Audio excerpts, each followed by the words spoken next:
Um, there's just Thoth, and he's got this crystal material. He's got this emerald material, and he's he's showing me how he made the emerald tablets, and he moves this material with his mind. He like shapes it with Mm-hmm. his mind to create words on these crystals, text on these crystals. What kind of words? This is it's not a language that people would know today, but I feel like, it could be deciphered. But this is like a language from back then when he did it. And he's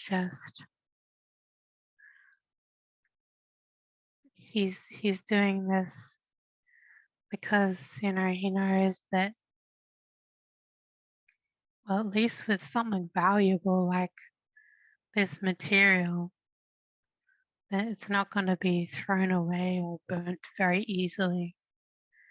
It's going to be, coveted, so the information is going to be kept intact.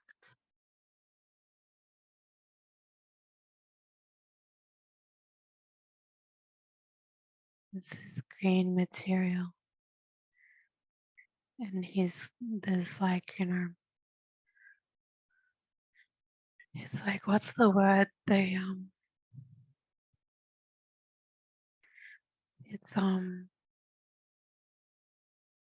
it feels like it's chiseled into the crystal, the words. And he actually made this material. He actually made this material. And there's a lot of it. There's a few pieces of emerald. There's not just one. I see there's like a stack of them. He's made more than one.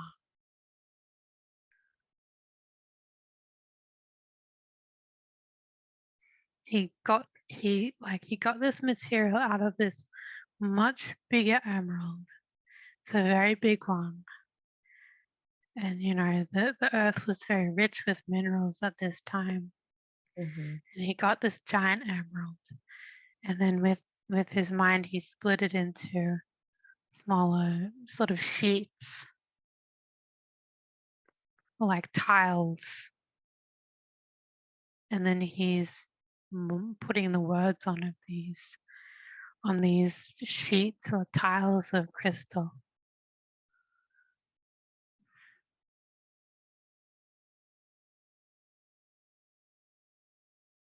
And what did he want to accomplish by creating the tiles? Well, just to keep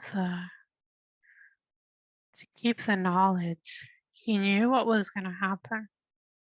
Like we all knew what was going to happen. We knew that the world was going to go back into the cycles of darkness. Mm-hmm. And he just wanted to have something. He wanted to have something so that when we come back out of the cycle, maybe something will be left behind from the previous cycle of enlightenment on the earth so that we can learn, because like we knew that there was going to be so much that there was going to be lost. So when was this that he was getting those prepared? I think it was before we were going to leave the earth. Of course, he had to make this material before he left. He had to do a lot of things before he left to just make sure that, when he came back, it wouldn't be absolutely dreadful. There'd just still be like little bits and pieces of the teachings and things that humans need to know.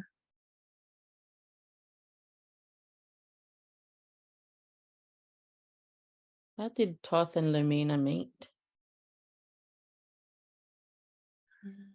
I'm just going to have to get the conscious mind to recede a bit more, Mm-hmm. so I remember fully. If you can just ask the conscious mind to recede. I'm going to ask the conscious mind to recede back so we can continue with the session.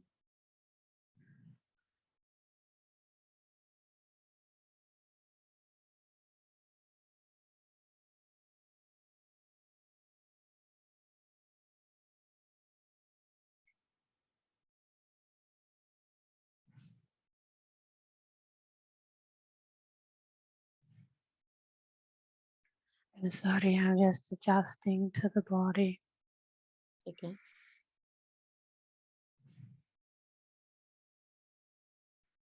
It is becoming easier doing these. Oh, that's good.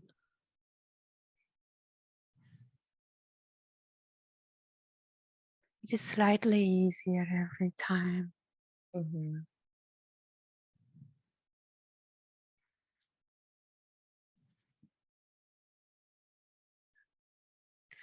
I was on a mission. I was on a mission to, in Syria, this place, or what you would call Syria today. Mm-hmm. However, at the time,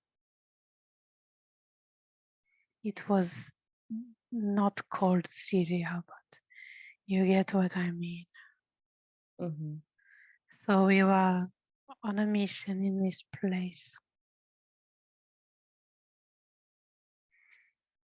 And we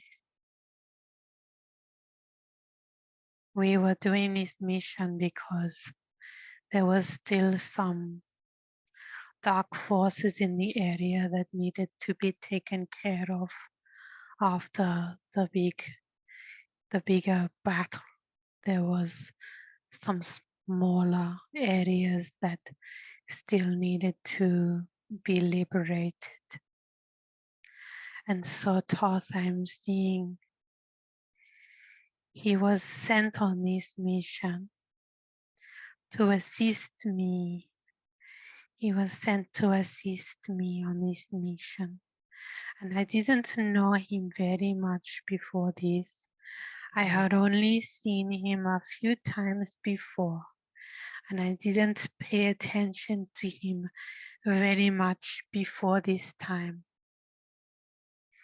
But it was this time that I paid a lot of attention to him, because he was different to all of the men I was leading, all of the men assigned to this mission, my soldiers. He was significantly different. He was his energy was much more advanced. And so he didn't get along with the rest of my soldiers. He was like an outcast, and he looked different. I'm seeing he has like a mask sometimes, and he has like a funny hat made of metal sometimes, and and he looks different to the rest of the men. He is like more androgynous, and he is much more, I guess, like his face is much more beautiful in a sense, and he is wearing long robes, and he looks different, he dresses different. He has a strange necklaces and pendants and little bits and bobs that he has on his person. And the other soldiers are more rough. They have a facial hair and they are more manly and sweaty. And they laugh at him and his bits and bobs. They laugh and say, he is a silly man, a silly wizard. Don't mind him, he is. I'm seeing they are just laughing at him, like treating him like he is a crazy man. And he is more, I guess, shy. And sometimes they fling food and mud at him. And this is upsetting for me to see this, because I love this being very much. So they make fun of him, and sometimes they fling some food or mud at him. And we are on horses. And I tell them, stop that, leave Thoth alone, leave him alone. Maybe Thoth became my favorite. He came more close to me during this time because I was the only one who stood up for him. And the other men, they didn't like to listen to me because I was a woman. But I was in charge of this group of soldiers, so they had to listen to me.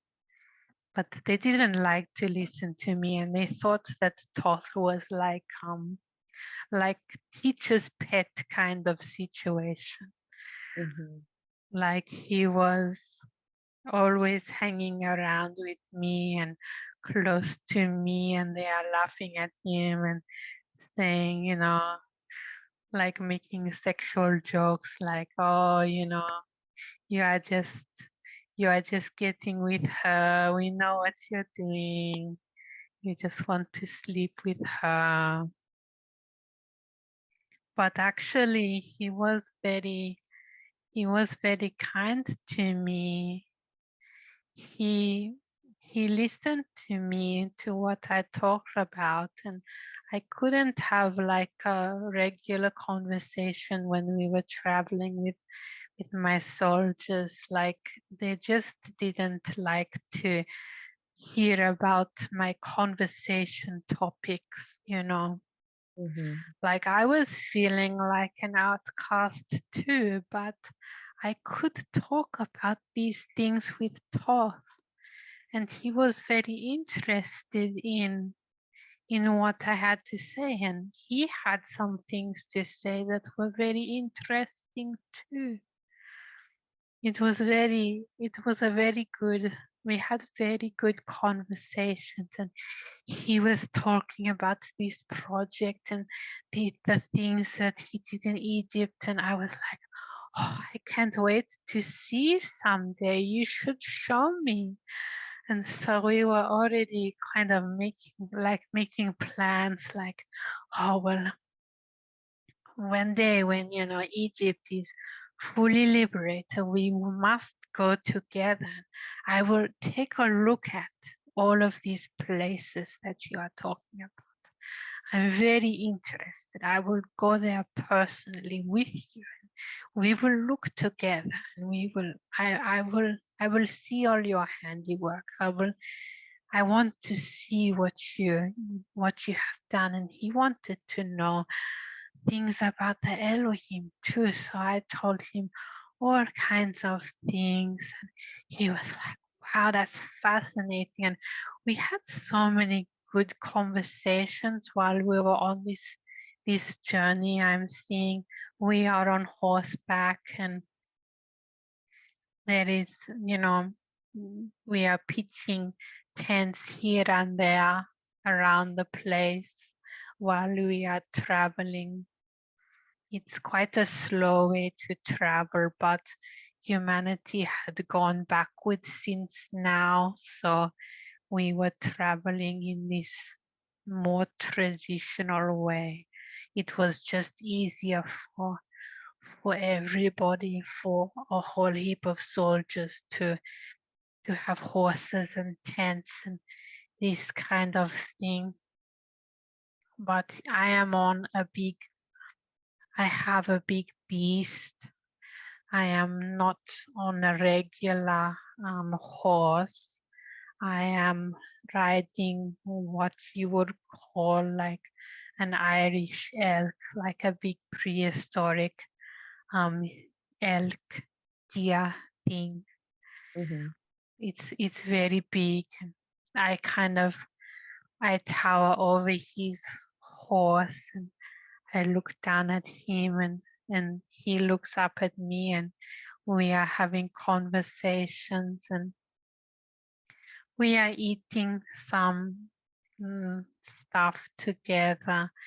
I don't really like to eat food because, I'm just eating to be polite because everyone else is eating food, but I don't really need to eat food as much. So we are just, enjoying each other's company, and there is some bonfire that's lit, and there is a big tree, and we are talking underneath this tree before we go to the other place that we need to for the mission. So did you have a relationship with Thoth? Yes, well, later on, well, we started off as just friends. Mm-hmm. And then one day there was a big battle. It was a big battle, and I saw some things that were very traumatic, even though we won at this conflict. I saw some things, and I had to do some things that I didn't like. Mm-hmm. I didn't particularly like any of these. And so there was a celebration after we won this mission, this fight. And I was very overwhelmed, and Apollo was not there. He was on another mission. I was very overwhelmed and very upset at some of the things that I had witnessed that day. And while everyone else was celebrating, I went somewhere quiet and hid like in between a couple of tents that had been set up where someone would not find me, in between some trees and tents, in hope that somebody didn't find me. And then I just started to cry, be in this place, and Thoth, he noticed that I was not there. I was not at the celebration with everybody. Everybody was merrymaking, and Nobody really noticed that I was gone. Actually, everyone was, I guess, pretty drunk. And nobody noticed that I had snuck away to cry, I guess. And he is looking for me. And he is like, where are you? Lumina, where are you? Where have you gone? And he is looking for me. And I had hidden myself very well, but he still found me. He still found me. And I was sitting there and crying, and he's like, Lumina, what's wrong? We won the battle. Everyone is celebrating. Everyone is having fun. What's wrong? And I tell him that I was just very, very upset and overwhelmed and stressed. And it was very difficult, very taxing for me to be in a body that was more physical. Even though I had manifested this body, everything was so overwhelming, and I had seen things that I did not want to see. And he understood. And we were talking with each other, and I said to him, I don't know what to do tonight. I'm feeling very, very anxious, and I don't know if I can even rest tonight. I don't know what I'm going to do. I'm not in a good state. And he said, well, actually, if you want, you can stay in my tent if that makes you feel better. And I had a big tent. It was a nice tent. It was bigger than everyone else's tent. And he had a smaller tent. So no one would really notice if I was in his tent, really, because, he just had a regular small tent. So I was like, okay, that's okay with me. I'm just going to. That sounds like a great idea. That sounds like a really good idea. I want to go in your tent, and because I didn't feel so good. And so we are going into his tent, and he's making me laugh. He is amusing me because I was upset. I had tears going down my face, and he was just making me laugh. And he was like making funny little light forms with his hands.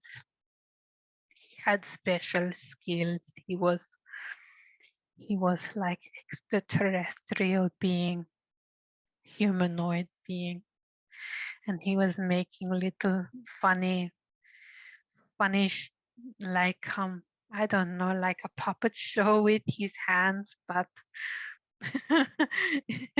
he was just making me laugh with some funny things that he was doing with the light projections in his hands.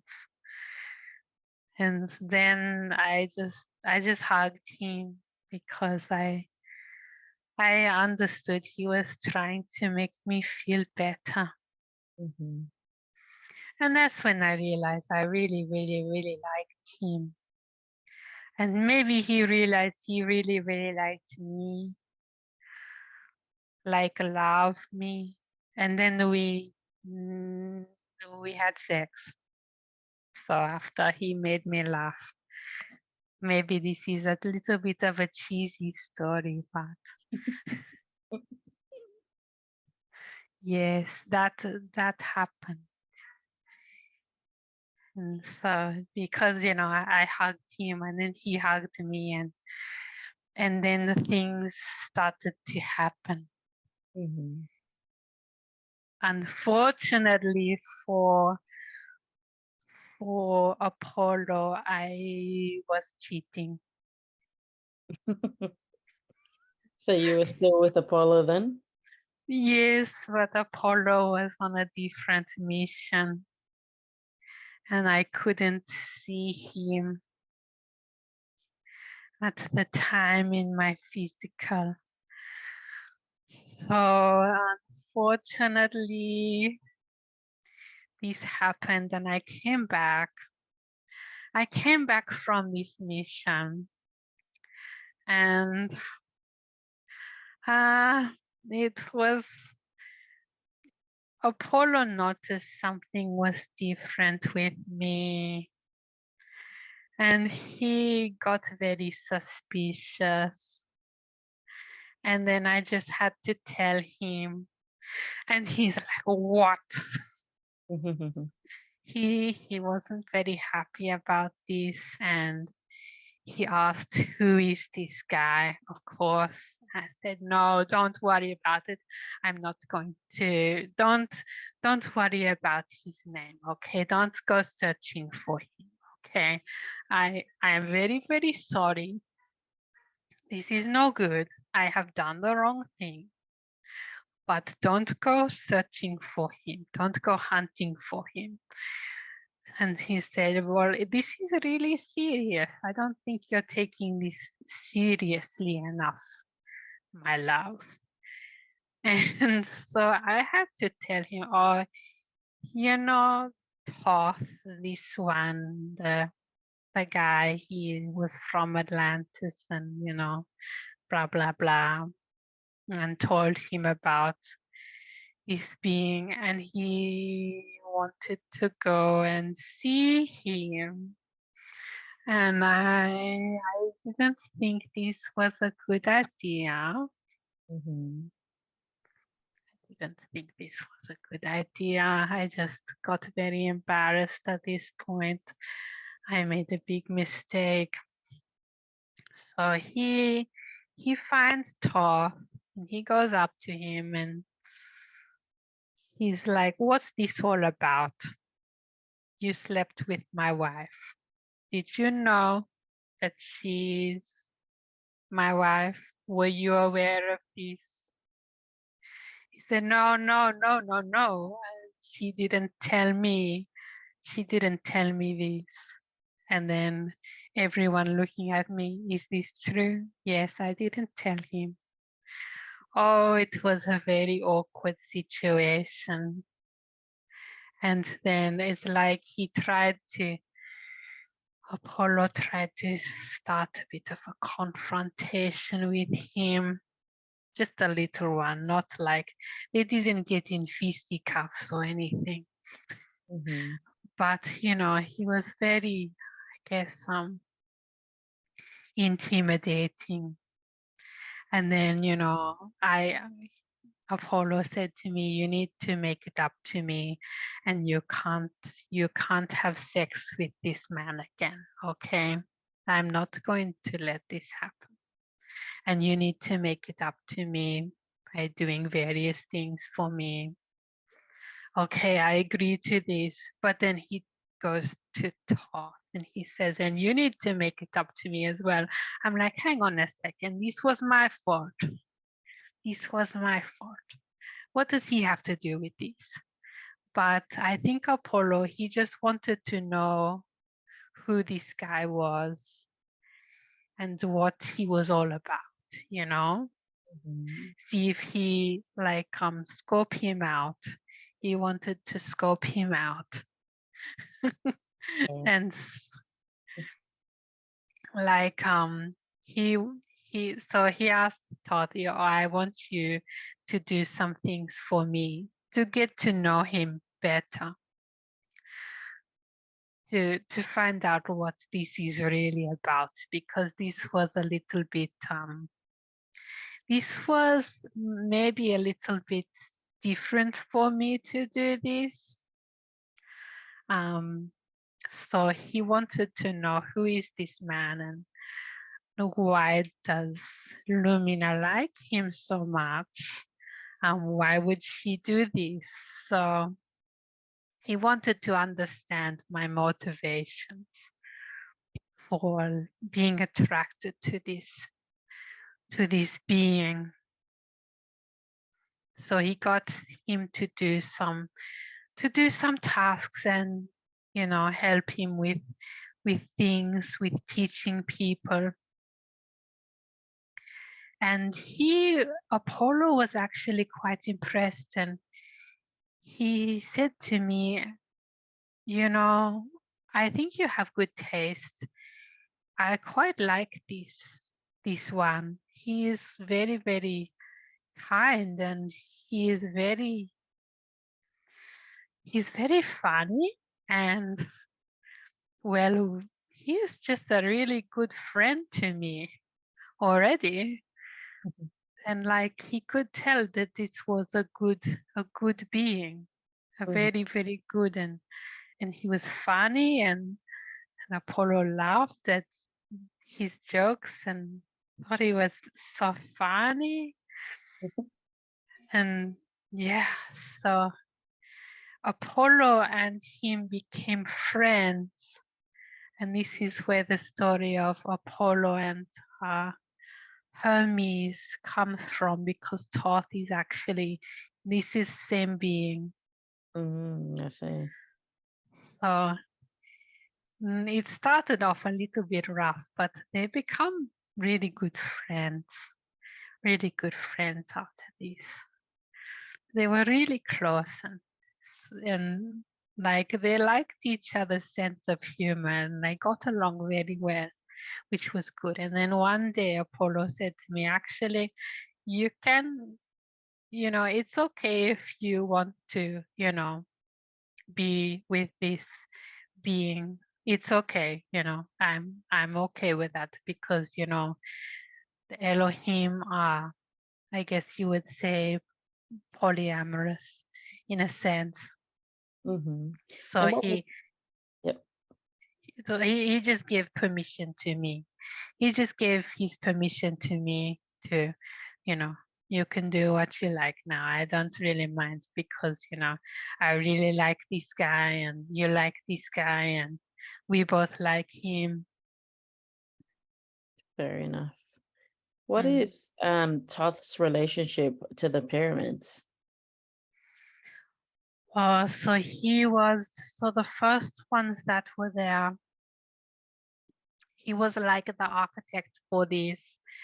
Not like what they have recorded in the history, Egyptology or whatever. So the first ones, he was like the architect for these, and he knew a lot of information about the geometry and the ratios and mathematics, and he was very skilled in this way. Mm-hmm. So he was the architect for the first two great pyramids,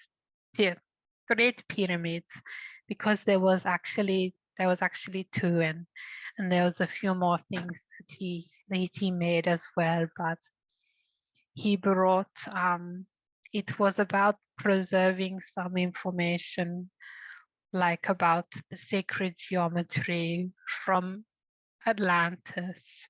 Mm-hmm. And this is like a teaching method, so that people can realize this spiritual nature within themselves by looking at this and being within this. And it has many uses. It is multiple uses. So first of all, it is on a chakra point on the earth. And then because of the energy, the shape of it is very, very important. So don't just think it was a big monument for, like, look how great we are kind of a thing. No, this was, it was very, very purposeful and meant for much more profound reasons than just a monument. Mm-hmm.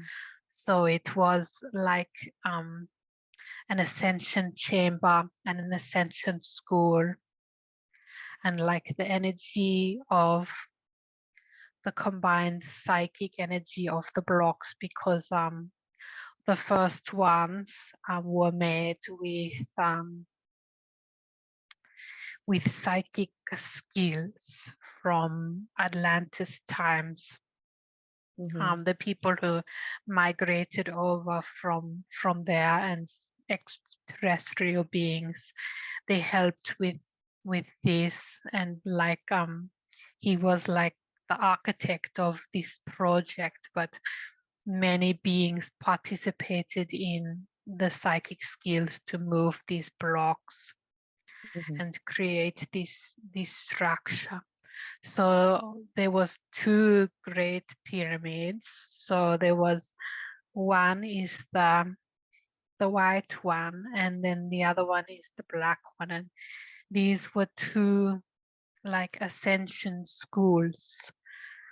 Okay, so one of the ascension school was the masculine way, and the other ascension school was the feminine way. And the feminine way one is not there anymore, and the Sphinx is, I guess, what is the only thing that is left from this structure. And what's in the Sphinx? So there is a tunnel that goes underneath, but also there is various materials that were kept safe from some time, but some of this has been taken out actually, and it should be returned to the original, but I see some of the dark forces had in the modern times had taken this out for their own selfish service to self reasons. They already took this information and material out of there for their own means. But underneath there is a tunnel that leads further into, like I'm seeing these underground tunnels, and like it comes to a point where there are beings that live under there, but you have to go very far down for to see these beings, and they don't want to come up. They're like humans, like what you would call Agathans, or like, this situation that is underneath Mount Shasta. There is a similar situation underneath Egypt.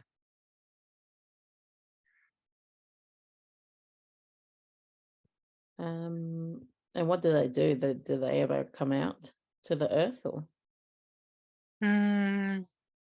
A lot of them, I see they are like,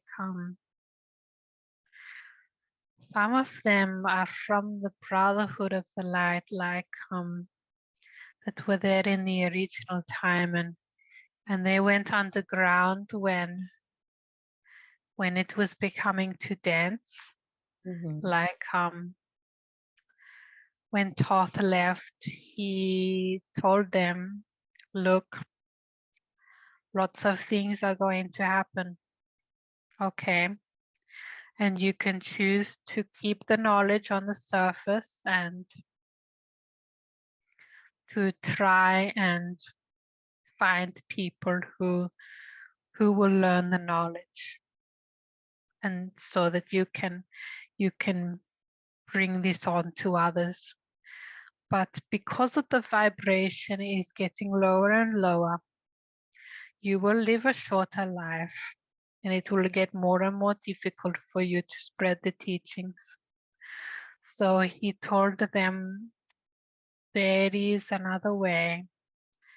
You can go underneath the earth, and some of them chose to go underneath, to go underground.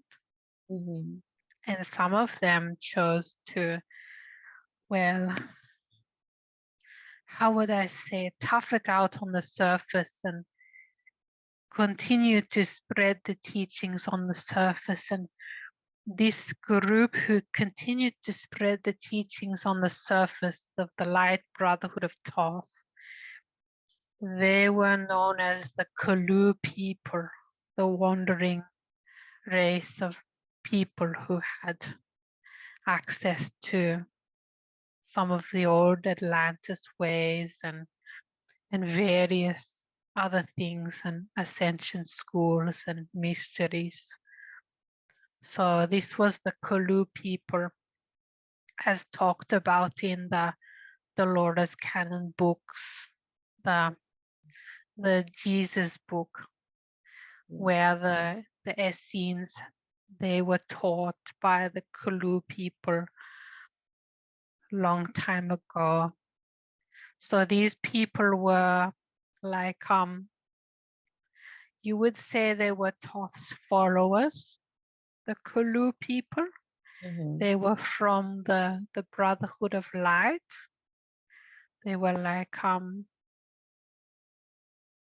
the ancestors, and then they became the ancestors of the Brotherhood of Light, and so they just continued this way on the surface as a traveling group. I'm seeing that they were traveling to, because they didn't want to stay in one place at the one time, because there was danger to their beingness, you know, like being the keepers of this knowledge, there was danger to them, so they traveled here and there. They were very nomadic. But some of them, of course, went underground. They didn't want to be part of this. And the ones that lived underground, they kept the ways more than the ones on the surface. So there was purpose in this. There was purpose for Thoth warning them that they might need to go underground to keep the ways safe, to keep the knowledge safe. They might have to do this. And so, yes, they made the choice, and that knowledge has been kept with those people that are there. But they have like evolved past, what you would know now. They are like, the Agarthan people, they are, higher dimensional beings. The ones under Mount Shasta, if you have heard the stories of this type of thing. This was the Light Brotherhood, the Kulu that lived underground. Yes, they are still there today. They are descendants, and they live longer lives because they didn't intermingle so much with this energy on the surface, this programming. So is that why Mount Shasta is so powerful? Yes, because these people, they have lots of crystal technologies there, and like their vibration, their beingness, where they gather, it's like they raise the whole place up with their beingness.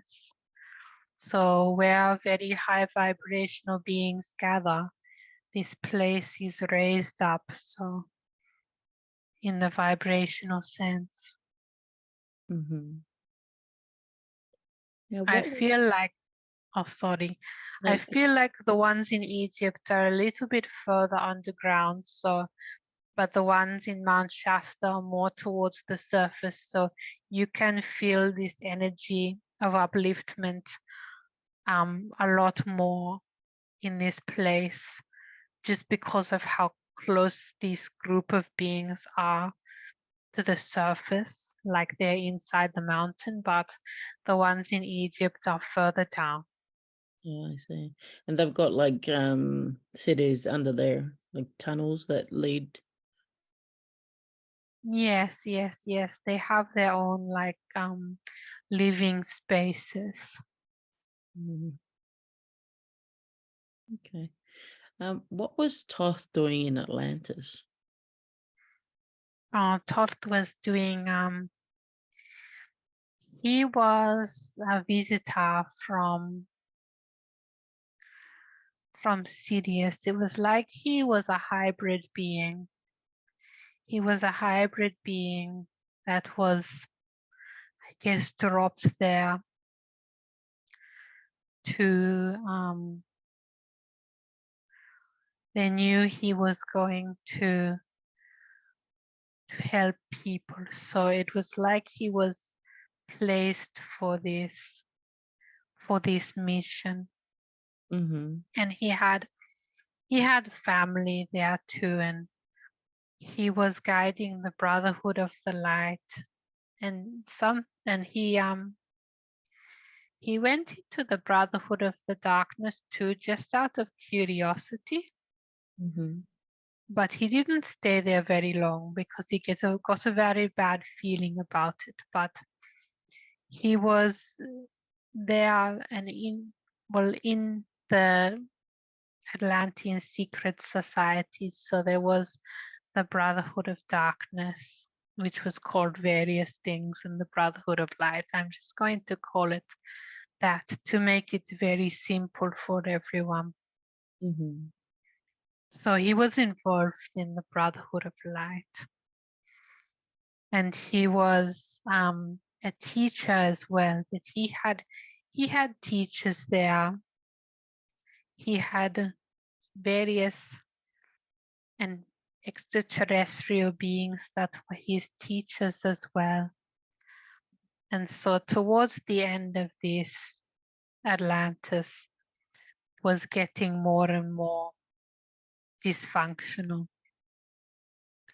And he was there to, I guess, bring some balance to this place, and to his very mission in life was to preserve the knowledge from this place, the good knowledge, the knowledge that I guess the beings of light wanted to be preserved. Mm-hmm. And he did a fantastic job at this, at bringing the knowledge and bringing it back to Egypt and keeping that knowledge and spreading it around. And he was doing very, very much service to others in Mm-hmm. this time. And so when Atlantis collapsed, he received the warning from, his galactic family. He received the warning from the beings that helped to place him in Atlantis and brought him there. And he brought himself there too. But it's like, everyone is working together, Mm-hmm. of course. So he wanted to do this, but I don't think he realized how dysfunctional Atlantis was. Mm-hmm. Like, he was very eager to help out, be of service to others. Yeah. It was very funny and joyful. But there were some things that really disturbed him, like when he walked in on the Brotherhood of the Darkness practicing cannibalism and stuff like this. Mm-hmm. And then when Atlantis had fallen and he got told by his galactic family, you need to go. And he felt it inside his heart. It's like, yes, I think it's time for me to go. And so he let the rest of the Brotherhood know, okay, we're going to go over to Egypt and we're going to set up. So they set up beforehand and went there to and fro because they knew it was coming for some time actually. It's Mm-hmm. like Thoth got warning much in advance for this. So like it was just like they were preparing for this, but there was still some doubt as to whether it would happen or how it would happen, a little bit like the ascension process today. We are all told from, our galactic families that the ascension process will happen. Well, humans are told the ascension process would happen, but when it actually happens, you don't, it's like, it's still a surprise. Still a surprise for people. So he was being told that this would happen, that Atlantis would fall. And so he was like, okay, so we need to prepare. Take over the information, take all of the stuff, and get the Brotherhood of Light set up in Egypt. So that he did that. And the Elohim was set up in Egypt too. There were many beings on the earth at this time, different ones. Of course, I wasn't there because, I was long gone, because the City of Light had, the City of Light was no longer a city that was preferable to me and some of my brothers and sisters. So needless to say, the Elohim that were there, some of them just moved and set up in Egypt instead. So that's where you get the story of Isis and Osiris and all of these other things. So they set up there instead. And when it actually happened, when Atlantis actually collapsed, Thoth, it was like he was surprised still, even though he knew it was coming. But I think everyone can relate to this. Like, we're told various things. You are told various things are going to happen. But when it does actually happen, it's still a surprise, because it's different. The world becomes very different to what you previously knew. And so the world changed for him overnight. And he went to see if it was true, if there was any survivors. He had heard that what had happened, and he went in his ship, and of course he couldn't see anything. He could just see debris and dead, bloated bodies floating on the surface of the ocean, and various sharks and whatnot, feasting on things. So he was very disturbed. This was harder than he thought it was going to be, this mission, this lifetime that he was going to do. And he lived a very long life, because he had already ascended. He was already very, very advanced. So he could do various things with his body. He could, manipulate it in various ways. So already he was very advanced, but it was still a shock to him. And then there was the wars and all of this other stuff that happened, and he just really excelled. He did so well, regardless of the circumstances. Like, he came shining through, I think. So some of the Atlantis knowledge survived in the Egypt priesthood. And where can we find some of this knowledge today, you reckon? This knowledge is coming out in the collective consciousness. It was secreted for a while by the Egyptian priesthood. And then this knowledge was, taken out and placed into the hands of the dark cultists.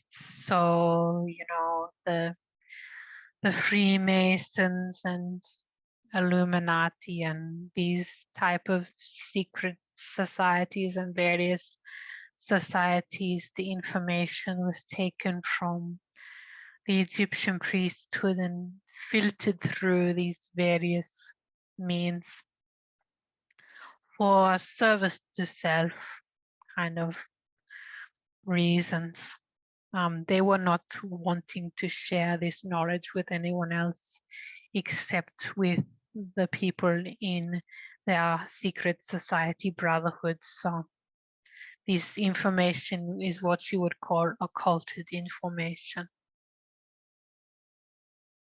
But this knowledge is coming out into the consciousness of humanity, whether they like it or not, and more than what they occulted, the knowledge that they hidden, like ordinary people who are star seeds are getting this knowledge, and through these sessions in various ways we can actually, this knowledge actually is coming out, this story about Atlantis. So I'm very, very happy to be a part of this process.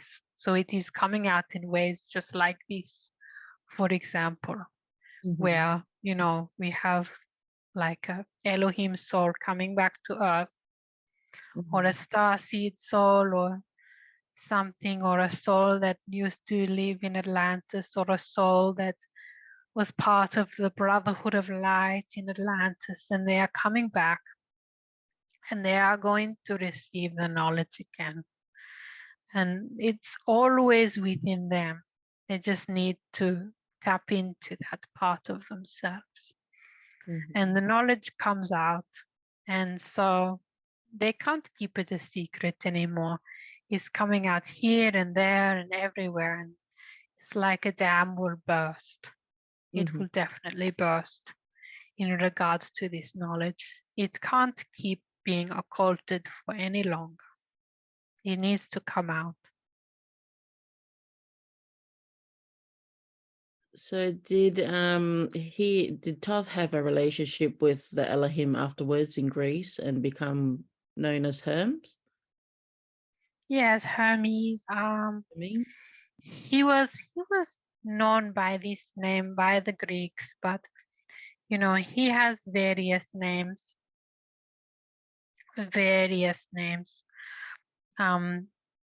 Like I just refer to him as his vibrational sense when I want to connect with him. But you know, people will learn how to do this. It's like it was like actually he got introduced to the Elohim through the missions that he was sent on. Especially with me, it was like once he sort of like the ice broke and Apollo, you know, found him to be a kind friend and a good person, a good being, and very funny, and liked his company a lot. It was like he was introduced to the rest of us. And we all found him funny. We all liked him. We all thought he was great. Everyone thought he was great. And quickly he became like our favorite, you know? It was like he became part of our family.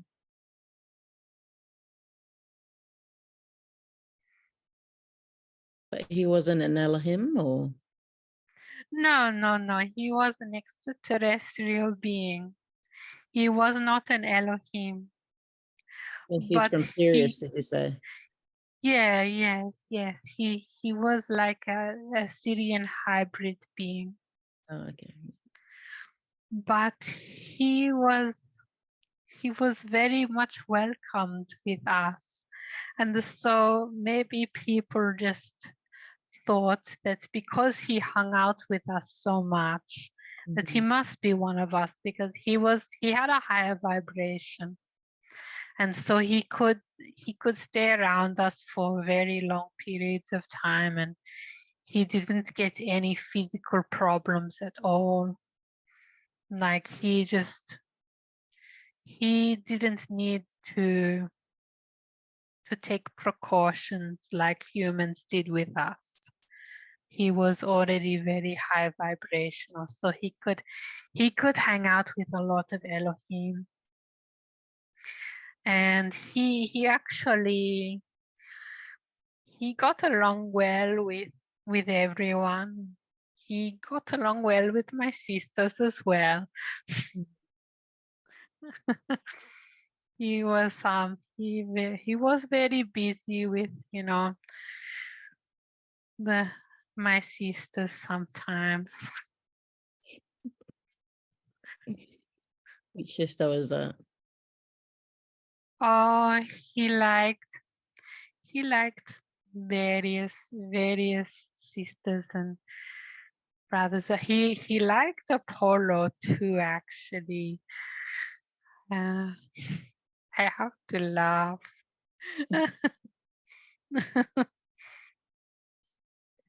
He There's liked Aphrodite a lot.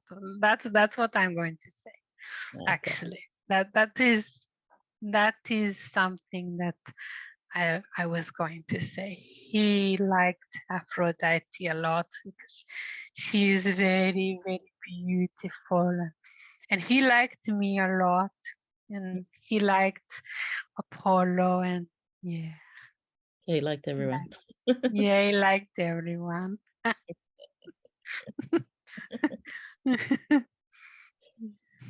There is so much misinformation about Thoth and the time period in which the Elohim came to Earth. When will we find the true information?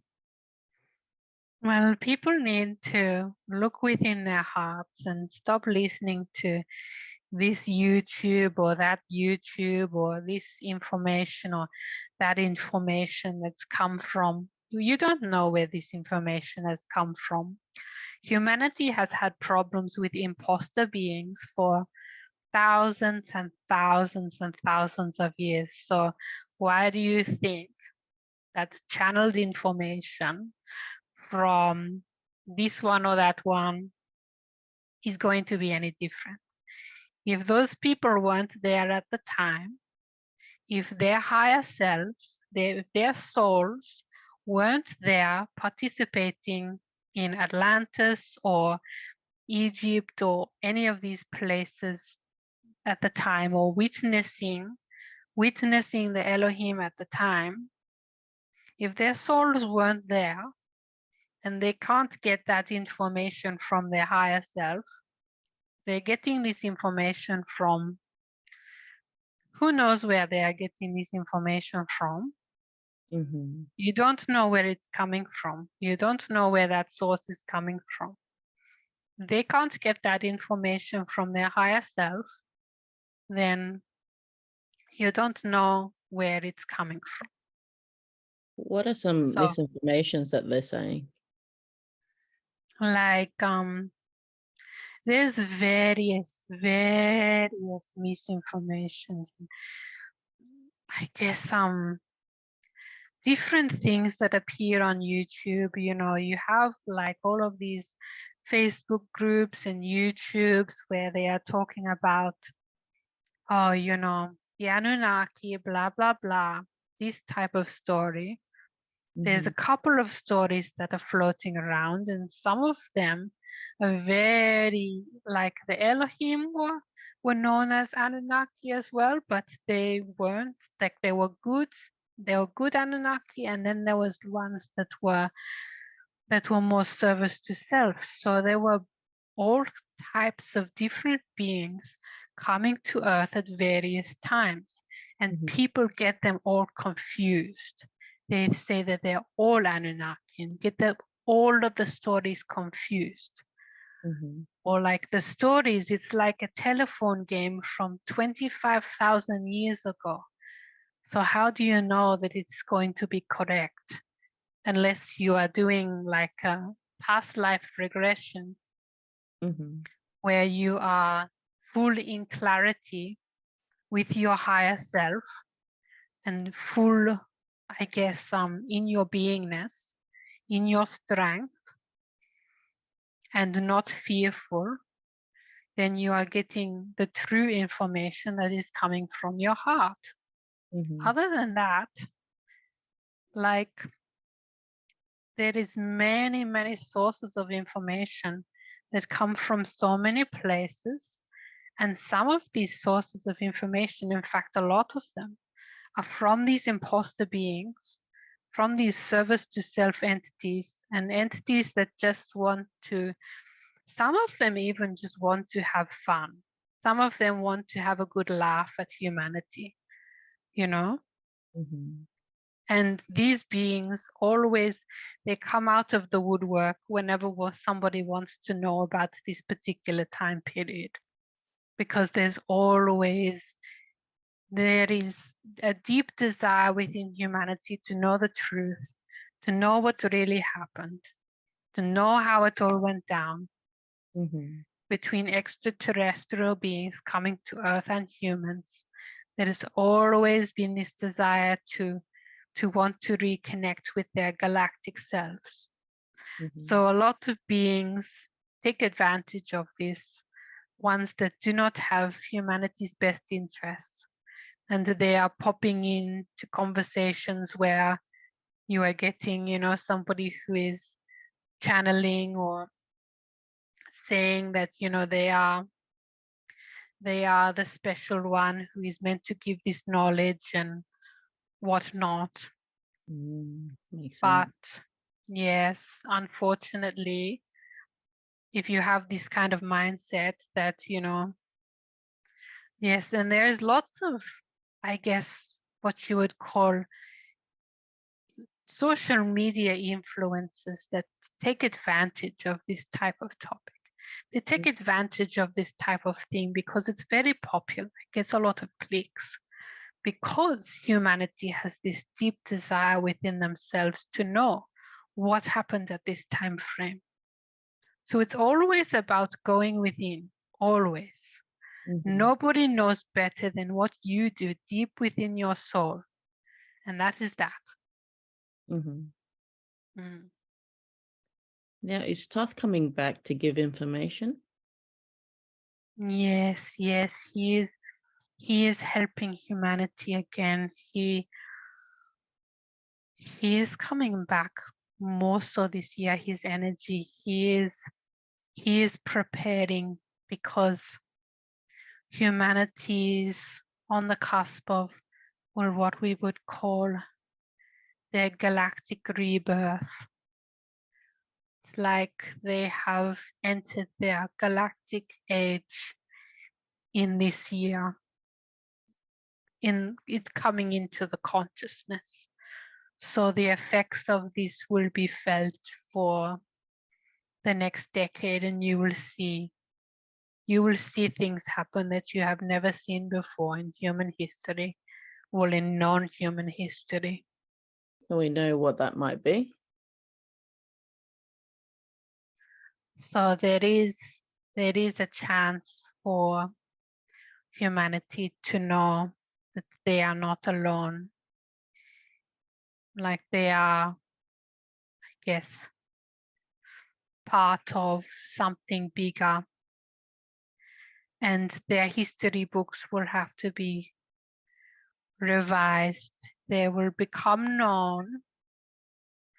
If you are looking to the news and looking on the various channels, I guess, if you are watching carefully, you will know that, let's just say, the missing link will come in the DNA, and people will know that they are part of the galactic family all along, because of the looking within this DNA. They will find something within the DNA that cannot be explained for in any other means other than there was interbreeding with, I guess, races from the stars. So not only is it going to happen on the outside through various means, but it's like it's going to happen through discoveries in our own DNA, in our own bodies, and what they are capable of.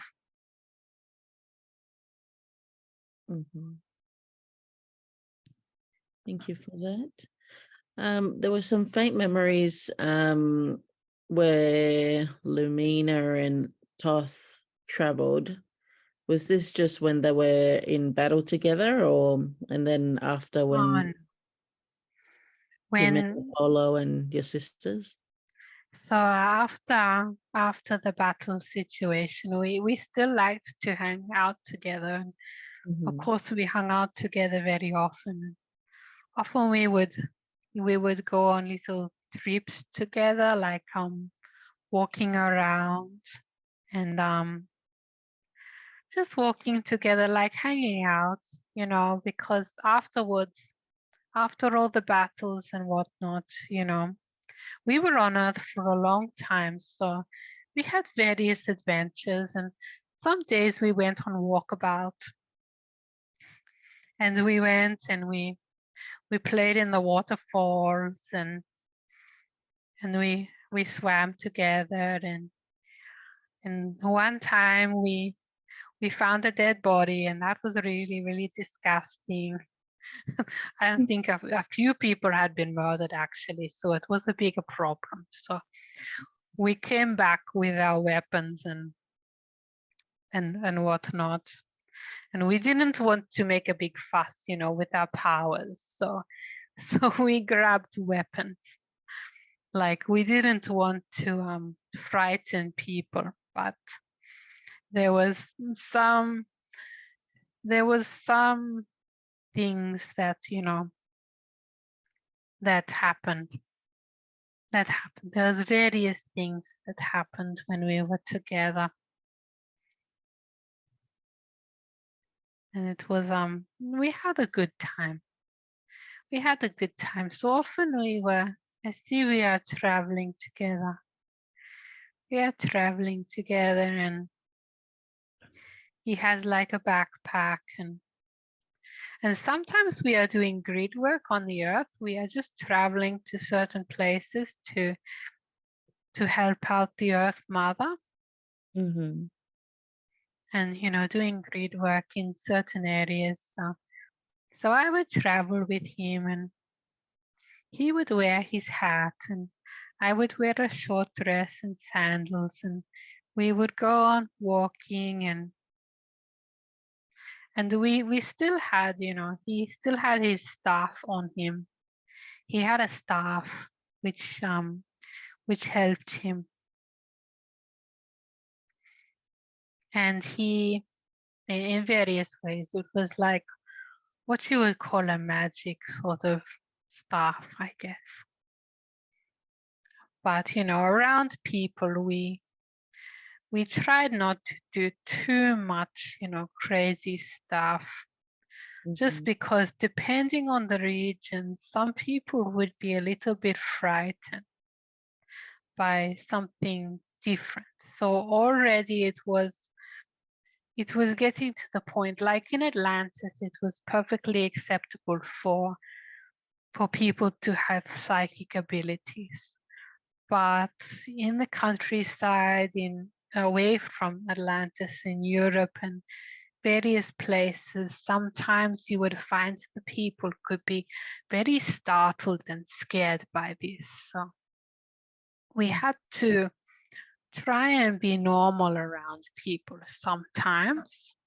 It was very difficult because sometimes some things happened, and like Thoth, he had to freeze some people sometimes with, well, I guess just like stop them from moving because they were about to hurt us.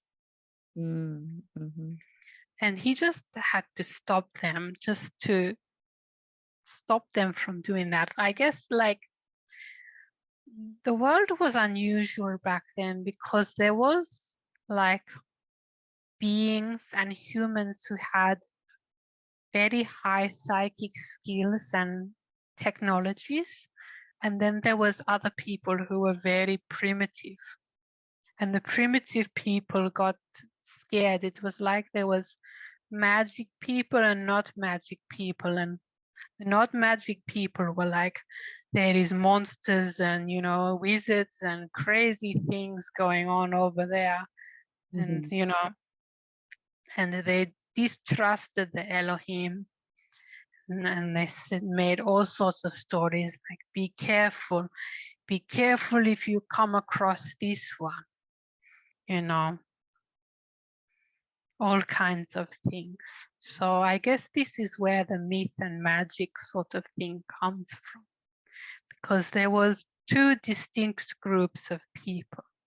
There was people that were more magical, and there were people that were not as magical. But really, everybody has this ability. The non-magical people just thought that they couldn't do it, if that makes sense. It's like atheists today. They don't think that they are magical at all. In fact, they don't even think that they have a soul in some cases. So it's very much, the world and the universe is very much based on your beliefs, if you know what I mean. Why did Thoth not want your soul to incarnate on Earth for some reason? Oh, yes. Yes. I had written this down because my lower self couldn't remember the reasons behind this. It was because there were so many timelines for this Earth, and some of them it was not certain. Let's just say it was not certain that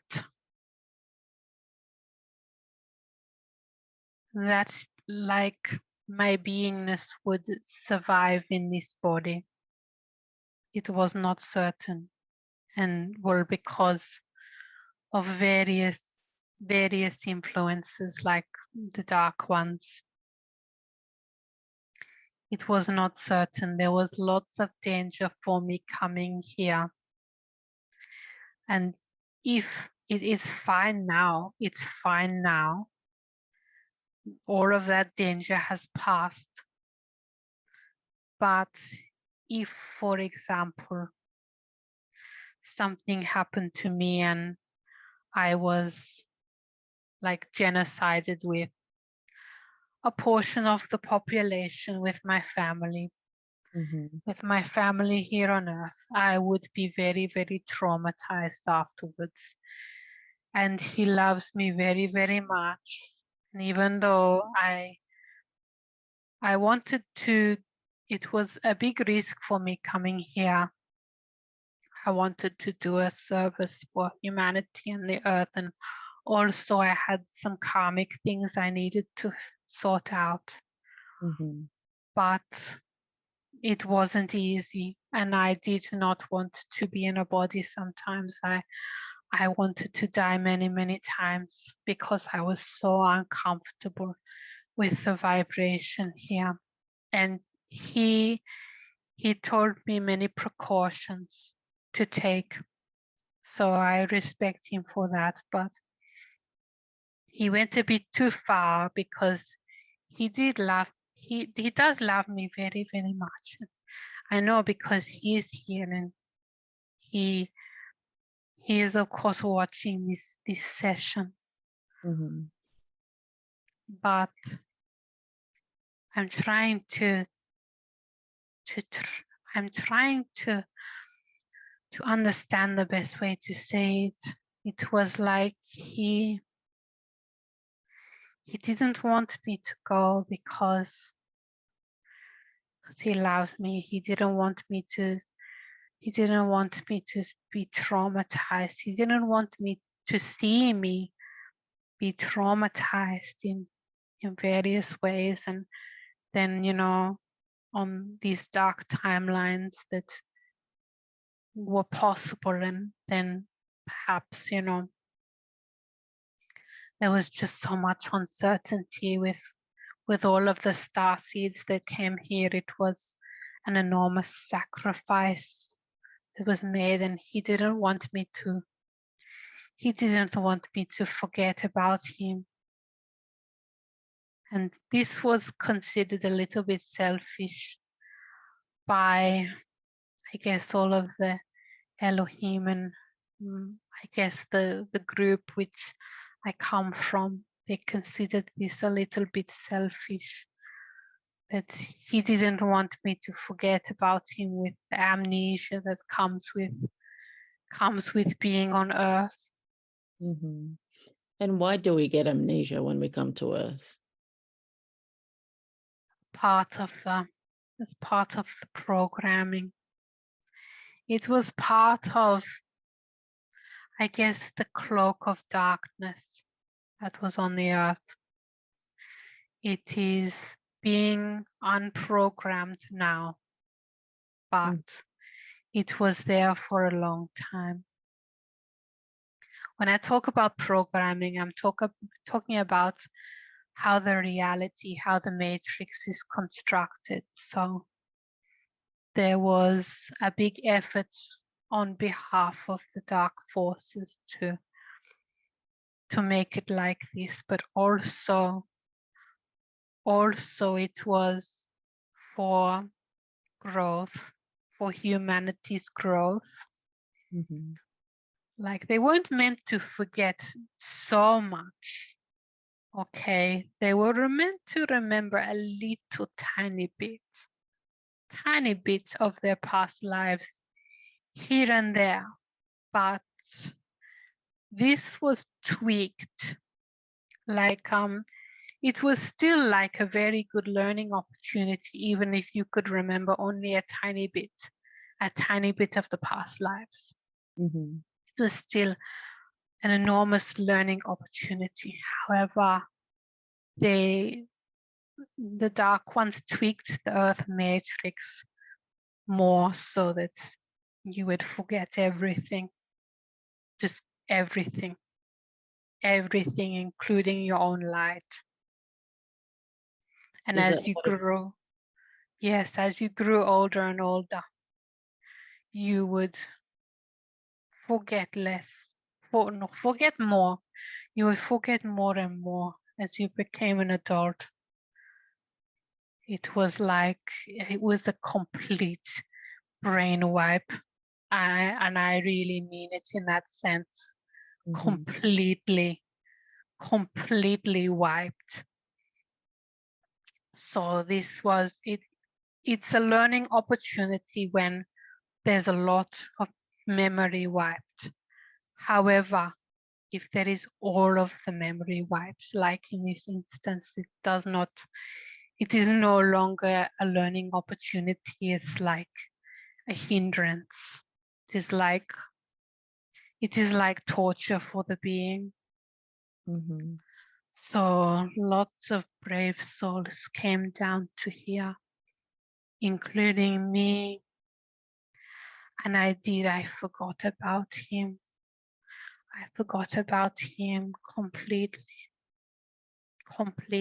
But because I am very strong in my light, and I said to him, I think I will remember you. I think I will. I'm very, very strong in my light. I'm a very strong being. I will remember you. I will. Because we had children together, 2 of them, and we were very much in love as well. And so it was very hard for him and for me and for Apollo and for all of my family and for all of the Elohim beings that are starseeds to forget everything about who we are and come here, even forget the the love that is part of our existence. It's like it runs through our veins, this love, and we had to forget all of it to come here. But I said to my family, I'm very, very strong. I think I will remember. And I did. I remembered. And Apollo came to me and he helped me remember. Mm-hmm. Yeah, Thoth said that there used to be another Great Pyramid. Where was that? Yes, the black one where the Sphinx is. I spoke about this earlier. Did, yeah. So the black one was like the twin flame, the energy that represented the twin flame of the white masculine one. Mm-hmm. So there was two. There was the white masculine one with the gold capstone, if you can imagine. And then it had one that was equally as big. And this was covered in black tiles with gold on top. So it was like yin and yang. Mm-hmm. And one represented one part of the ascension mysteries and process. And the other one represented the other part of the ascension process. And it was more than just that, actually. It was the two forces of energy that exist within the universe, chaos and order, and feminine and masculine, black and white, darkness and light. There is always two that becomes one, integrates with each other in a holy marriage. So this was a very deep concept, to have these two. Mm-hmm. It goes back a long time. This concept is timeless and has been for many, many universes and since the beginning of everything. There has been two, and from oneness to separation, separation to oneness, this kind of thing, and this reflects the cycles on a much higher level as well. From separation, the universe goes, and then it comes back into oneness. And this is too what these two pyramids represented. Okay, so it's the meanings, it is very, very profound. Okay, but in the Black Pyramid, it doesn't exist anymore because it was of the feminine energy, and this was quite offensive to the earth as it moved into the darkness. This was quite offensive to it, and it was brought down. And the Sphinx, what is there today, is what it was. Yes, what it used to be was that pyramid, another pyramid, but now it is just the Sphinx. But it's not just the Sphinx, the energy is still there. And there was another Sphinx, and it is hidden within the sands. Mm-hmm. And the Sphinx that is there is like, it is like, not a replica, it is because that one was so memorable and it crumbled and they couldn't, it's within the sands anyway. So they brought it back and they put it there, if that makes sense. Yeah. They brought that design back, and it was like a lion type of head, a jungle cat head, and then they changed the head, of course, and, turned it into a pharaoh's head. But originally, this is how it came about. So it was originally a pyramid, then they turned it into a sphinx, and then they made the sphinx have a human's head, and that is how it is looking like today. Mm-hmm. But in the black one, there was the feminine mysteries were taught in this building, let's just say.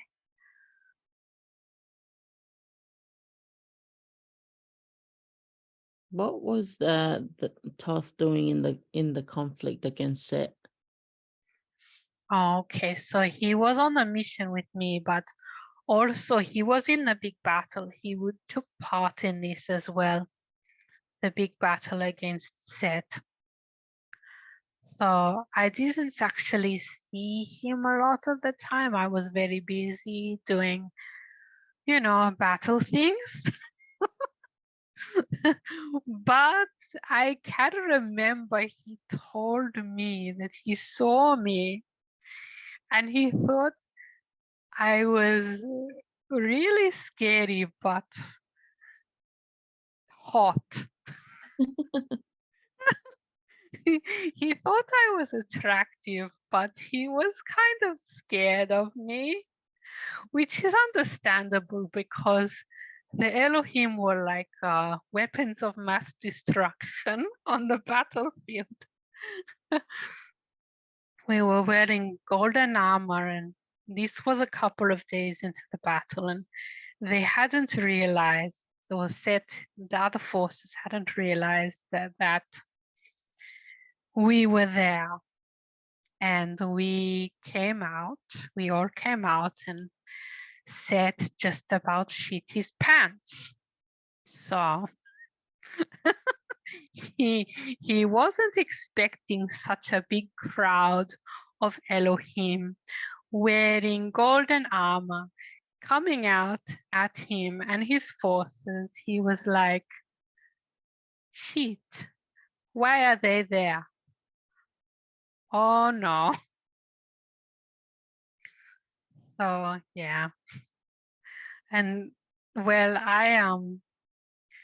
I was very memorable in Thoth's mind. He told me later, he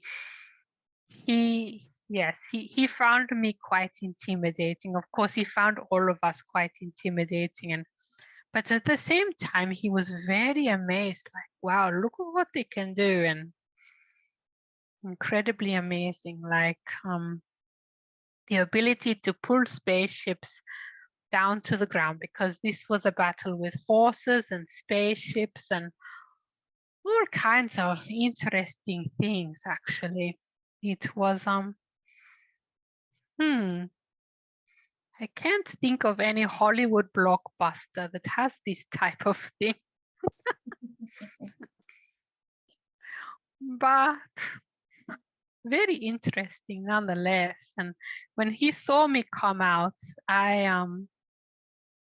Apollo and I had a big, like a battle cry at one point, and it was heard, it was reverberated around everywhere. We were just very frustrated, and and also getting people worked up. And so we made a loud yell, and he thought this was very, very interesting. He thought that, all of these explosions and various things that we were doing and pulling down spaceships with our mind and completely obliterating the dark forces. He was like, wow, this is amazing. I don't see this every day.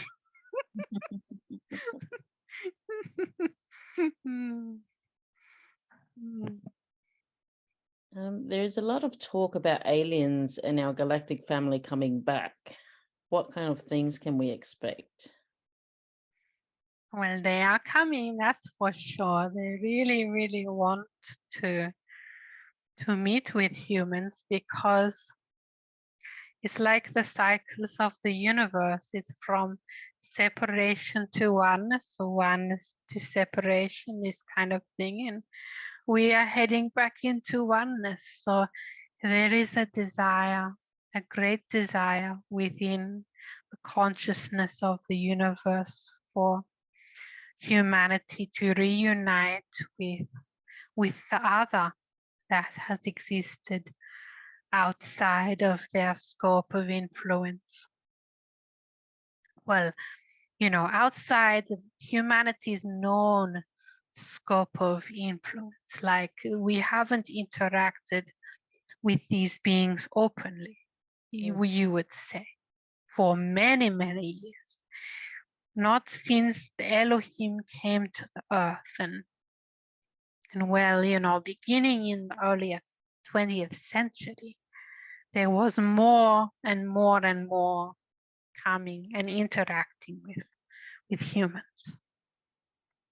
However, it's going to reach a point like the dam bursting. It's just something that has to happen to humanity. Like there can't be, the hillbilly that lives in the woods forever. They need to come and meet the rest of the civilization. Okay, it's like humanity was, this story of, this Japanese man in World War II, and he headed into the jungles and he thought that,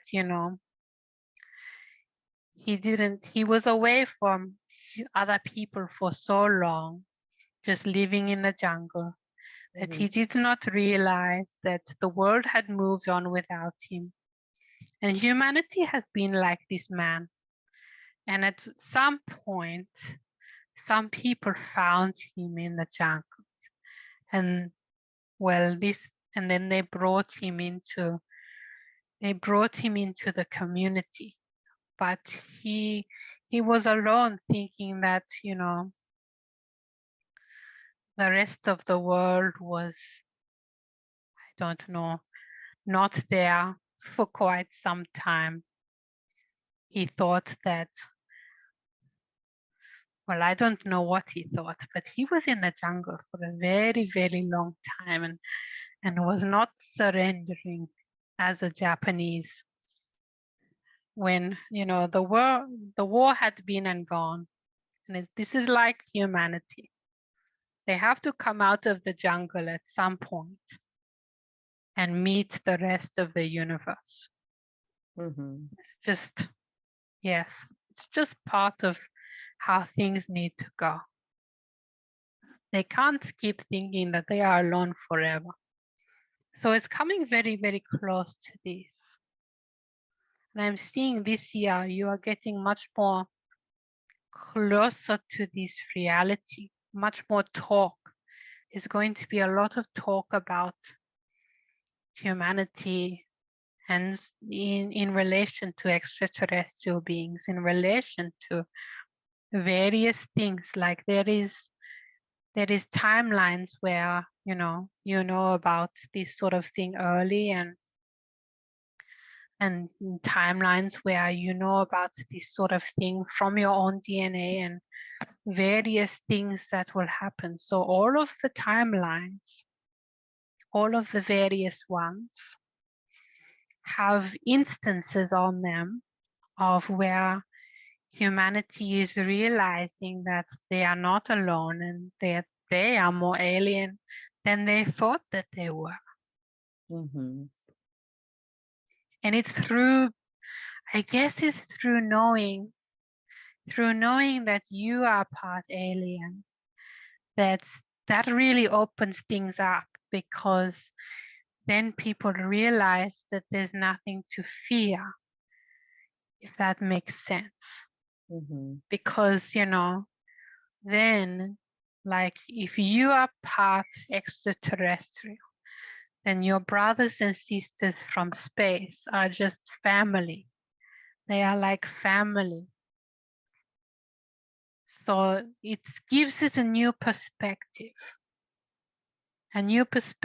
that we can have this conversation. So I think that you will find timelines where humanity is knowing about themselves from the DNA level, then extraterrestrial beings will come and make themselves known very quickly after this, because we will have arrived at this point. But even in your personal lives, you can see ships in the sky. You can see all of these things. You can have contact already if you wish. They are already in the sky. And I have seen in my lower self, has seen some of this with her own eyes. Mm-hmm. So it's not like it is far away from you. It is not. It is within you and around you. And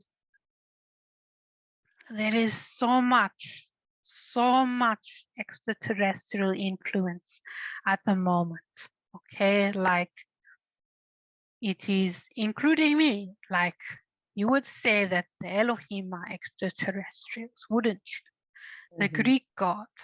And people don't know this. People don't know about this, but when they are going to some art exhibit and seeing some statue of Apollo and Aphrodite, like the alien is like much closer than they think, because they are looking at a depiction of an extraterrestrial being that visited the earth very, very long ago, and they don't even realize it's right next to them.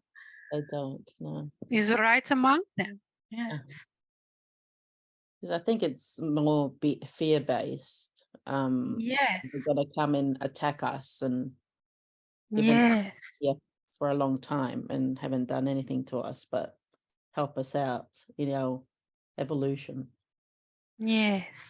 Well, those fears are justified because of the negative ones, the negative Anunnakis, I guess, that came, Mm-hmm. and the ones that I was talking about, the fallen angel types, they were extraterrestrial beings, Mm-hmm. and they were doing all kinds of things that were very scary, and humanity was very scared. So that fear is justified in humanity's consciousness.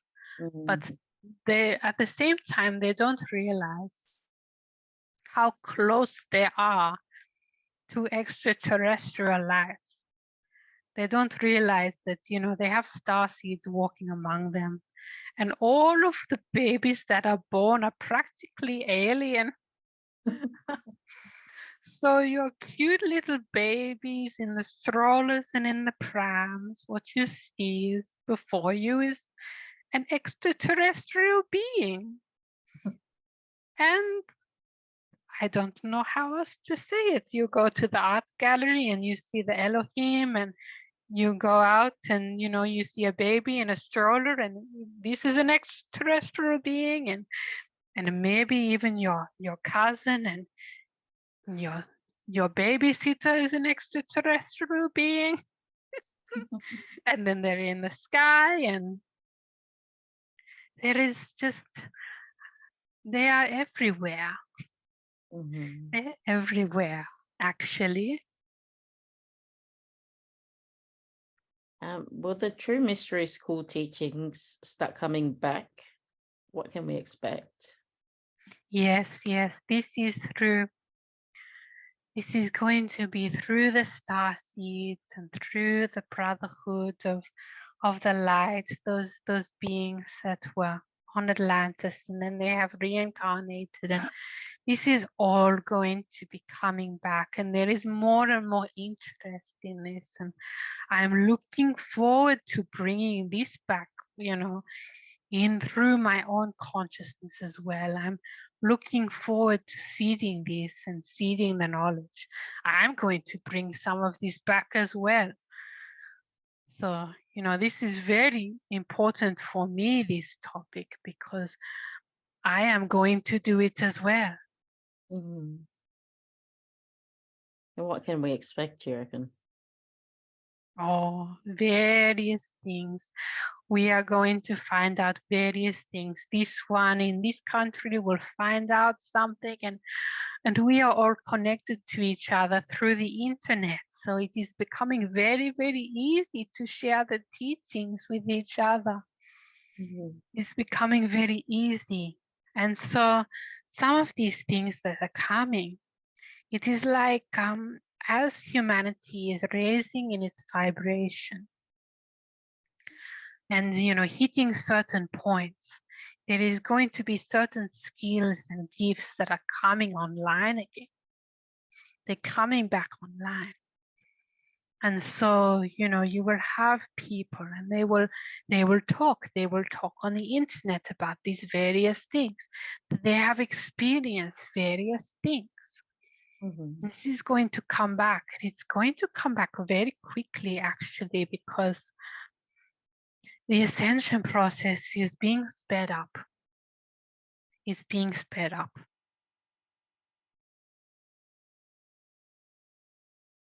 What about the pyramids in Australia that Thoth told your lower self about? Yes, Thoth came into my bedroom one night, and he is so funny. He just tells me some things, or my lower self. He just pops in and says, "Hello, did you know that there were pyramids in Australia?" And Elizabeth, she says, "Wow, that's amazing."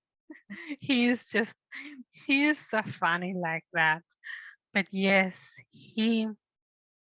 there was pyramids in Australia at one point. They had a reddish color about them, and they were built using like psychic skills as well, like other pyramids. They were built from that red earth material. Like the Uluru? So yes, well, it looked like that kind of material, actually, that red sort of red earth material.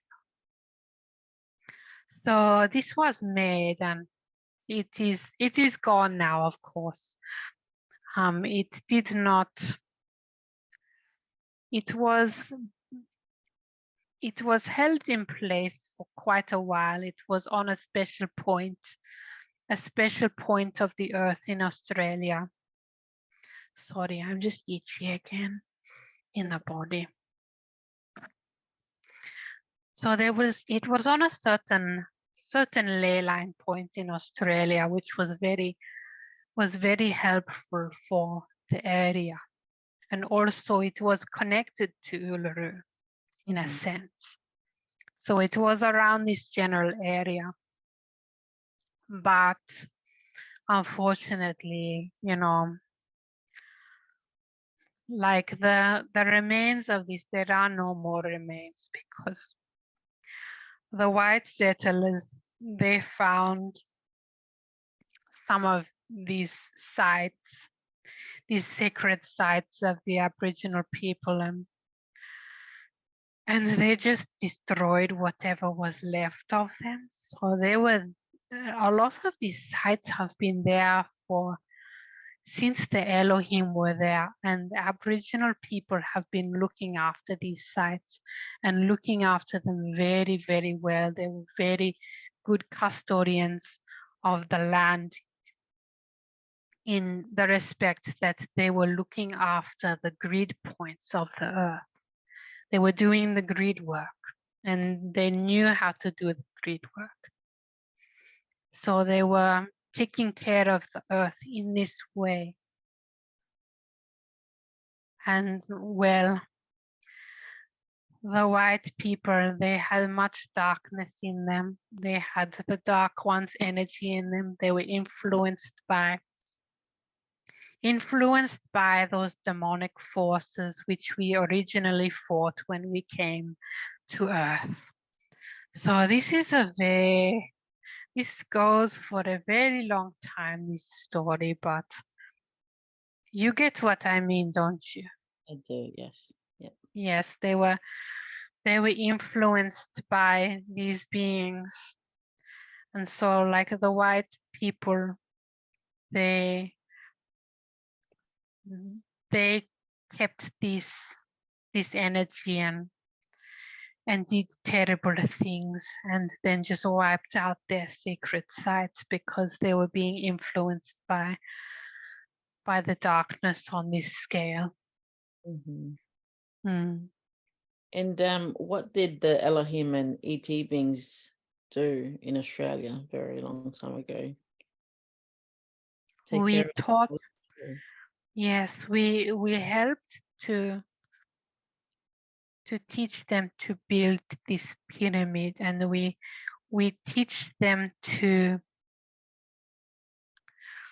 do certain things and to have very good psychic skills, and it was very, very easy for them. It was very easy for these people, the original peoples of Australia. It was very easy for them, and they have been here a very, very long time. And it was simple for them to learn the psychic skills. But as time went on, of course, this even disappeared later on. But they were very good at it, and we taught them the ways with the land, like the ley line type of thing, and how to identify the sacred places in the land, these sacred points. A lot of them were created because these people had this psychic ability to be able to see where these points on the land were, and then they responded to them in this way by maintaining these sacred places. So it is like a grid work for the earth, it's to keep the earth in balance. Yes, just because of the history of the earth, it was not so self-sufficient in itself. There was always attempts to destroy it. So that's why so much grid work had to take place on this planet. So they were maintaining these. Okay. The site Uluru, does that have a bit of what can you tell us about that rock? Okay, so when I came to Earth, at this point, 25,000 years ago, around that point, around this time period, this place was known as the heart chakra of the Earth. Okay, in this time point, I was told that it had switched places, and it became the solar plexus. Now I don't really recognize time, so sometimes I still thought of it as the heart chakra, if that makes sense, because I am on a different level of beingness where everything is happening simultaneously. So it is a chakra point of the earth. Okay, so it is the solar plexus of this earth. If you go to this point, it is very, very important, this place.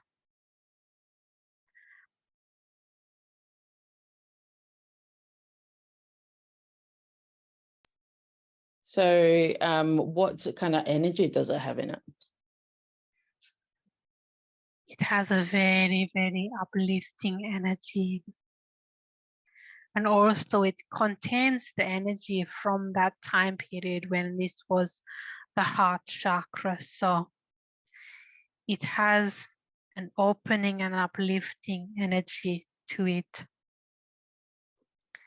And if you meditate with this, you can have like various things happen to you, various gifts will come back to you, and you will be better off going there and treating the place with deep respect and kindness, of course. Is that why so many people are drawn to this place? Yes, yes, yes. It's a big energy point of the earth, like the pyramids and other places. This is like an energy point, so it just attracts beings to it. Mm-hmm. Is there reptilians underneath Australia, beneath the surface? There was reptilian beings. However, many of these have been taken care of by your, I guess, forces, human forces that work with galactic forces. There is much that is hidden and there is much that will have to come out. Mm-hmm. It is crazy to even think, but I'm seeing Pleiadians actually working alongside humans in this instance. And this is another one of those examples of extraterrestrials are closer than you think.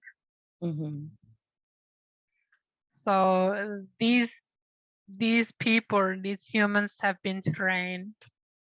They have been trained and to be okay with extraterrestrial beings. And it's much easier for them, I'm seeing.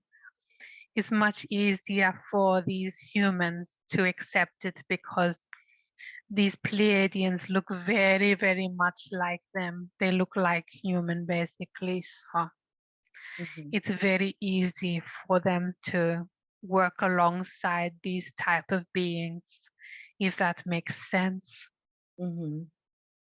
And so that is what they are doing. It's like a collaboration effort to get rid of these beings. But this is very, very secret, and it's not like people will know about this type of thing except, on the various back channels.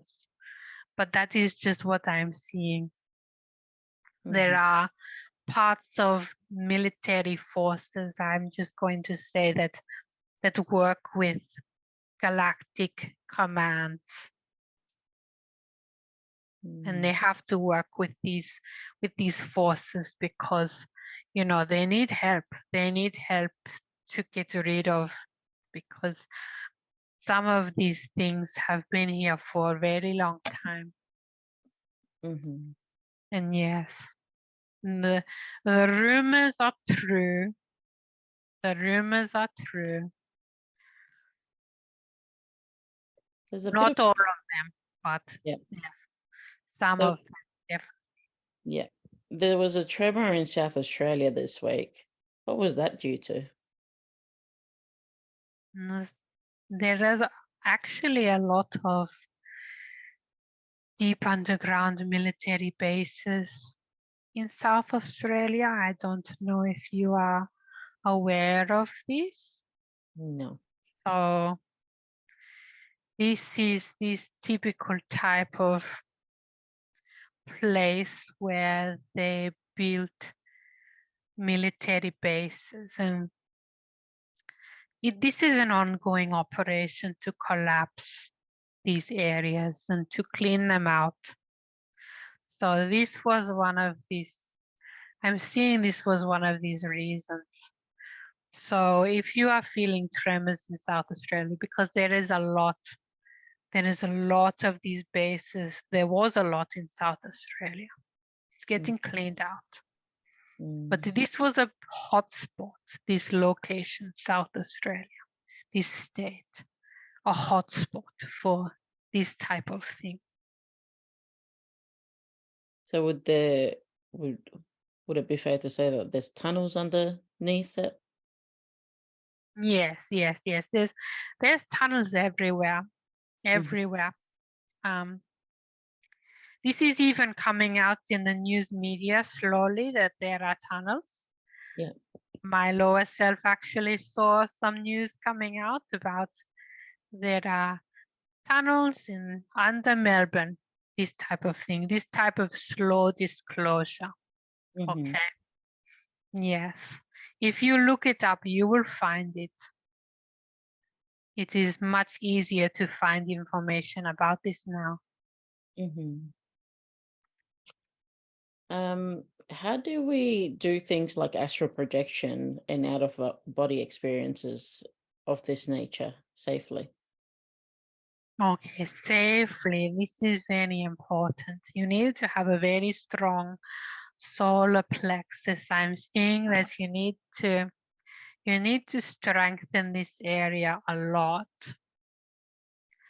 for this to take place, because there is like a little silver thread that comes from the belly button. Do you understand? Yes. Yeah. What I'm talking about? I do. Okay, so I'm viewing this silver thread from the belly button.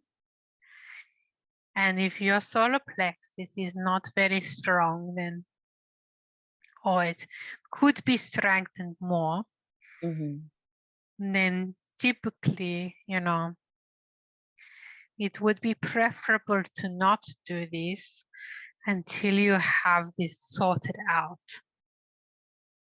So how do you know if you've got a strong solar plexus? Okay, you have courage and like capacity to move forward with your life. And anxiety and fear really attacks this area. It really attacks and weakens this area. And for a while, I had problems with this because I was very scared in this body and I was not having a good time. So I have been doing work on this area to help it, to heal it, so that I can have more experiences of this nature. Because, So, yeah. So, go on. Go on. It's okay. You can go on. So you're saying that to have a successful out of body experience, you need to have a strong solar plexus. Yes, well, to be protected in this area, you need to be very strong in this area and strong in the spine as well, the prana pole, strong in the various energy centers of the body. And some people can do this very well. And other people, they need some help to do this. They need some more energy work done on the body in order for this to take place. Can the blocks be removed around these practices? Yes, I'm going to remove this on myself now.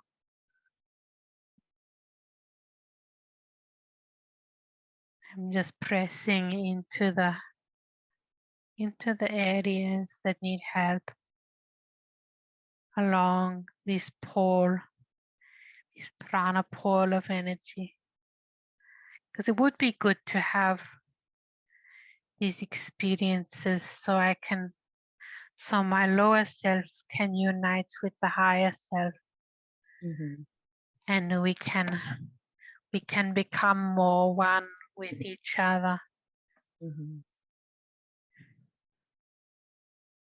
In the essence of who we are. So I'm just doing this work. And I want Akana, if you can come over here, please. And he is just doing the work. He is just going to help me with my body to adjust it for astral travel and out of body experiences, and also because I miss my family very, very much. So there was some problem, like if I, for example, saw my love, I don't know if, well, I am strong enough within myself now that I know I would come back, but beforehand, I don't think I would return to my body, to be honest. Mm-hmm. I think I would just want to die. And this is, maybe this is not a very nice thing to talk about, but my lower self, and I did not want to live at one point. It's not like she was suicidal. It's not like she would do this, but she didn't want to be here. She didn't want to be around. She just wanted to go back to the all that is, to me, to my beingness. She wanted to go back to her family, and she wanted to go back to this light place, this part of my soul, this beingness, this 40% of me. Mm-hmm. Well, it was 30 to 20% at the time, but it just didn't want to be around anymore. It wanted to return back to oneness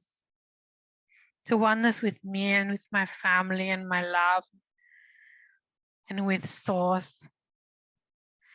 It felt too painful to be cut off from God. To this extent, it felt too painful. Mm-hmm. And I wanted to be one with that, with this energy again.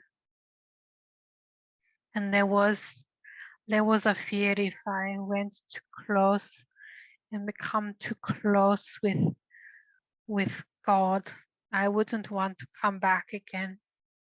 I would just, I didn't, it has been very difficult for me to come into a body. I think I have talked about this earlier, but I made a great sacrifice because where I am from, it is like my family, me, we are like, it is like one with God, all of us. Is that returning to who we are, and Thoth too, because after he went with us, after he left Earth, he came closer and closer to God, to this oneness, and he became an archangel being. And it's like, it's indescribable, this, to be an angel, to be an Elohim, to be an archangel, to be one with God in your heart. I need to release the blocks around this, so I know I can be one with God wherever I am. And that will help me to astral travel and have out-of-body experiences, because I will be able to come back, because I will know I always have God within my heart. Mm-hmm. And so I have my brothers and sisters, all of them standing around me. And then this light of God is coming into me and dissolving all of these blocks. It's very, very high energy, but at the same time, very peaceful. This is something that I very much needed, because otherwise, I could get confused and not want to come back to my body. But if I remember within myself, I dissolve the programming of this separation. I know that God is everywhere, even in the physical, even in this place.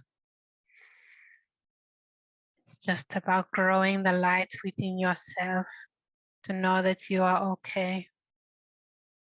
Even in the darkest moments, yes. Mm-hmm. Mm.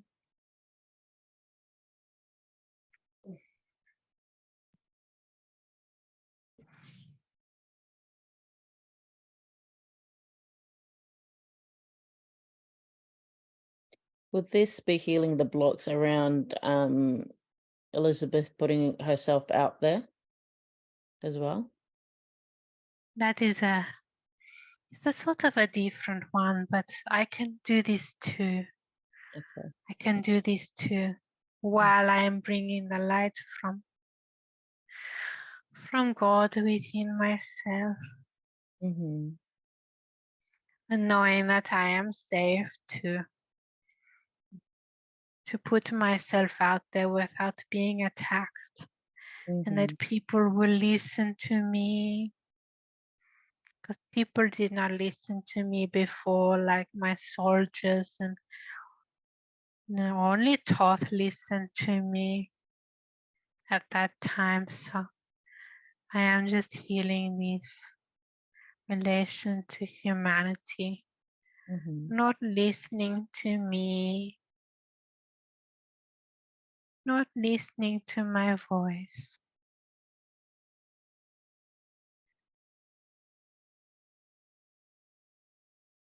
They are going to listen to me. It's okay. Even if they don't listen to me, I'm still going to be okay. I'm still going to speak. I'm still going to put my voice out there because it needs to be heard, and put myself out there because I need to be seen. I need to be seen and heard, and everyone desires to be seen and heard in their lives. So I'm just letting the love my brothers and sisters is giving me some love to know that I am supported.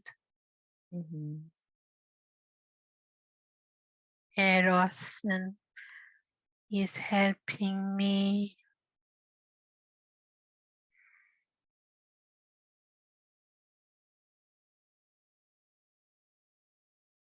Giving me love to know that I will be starting to put the seeds in my heart for self-love to come out, to come out.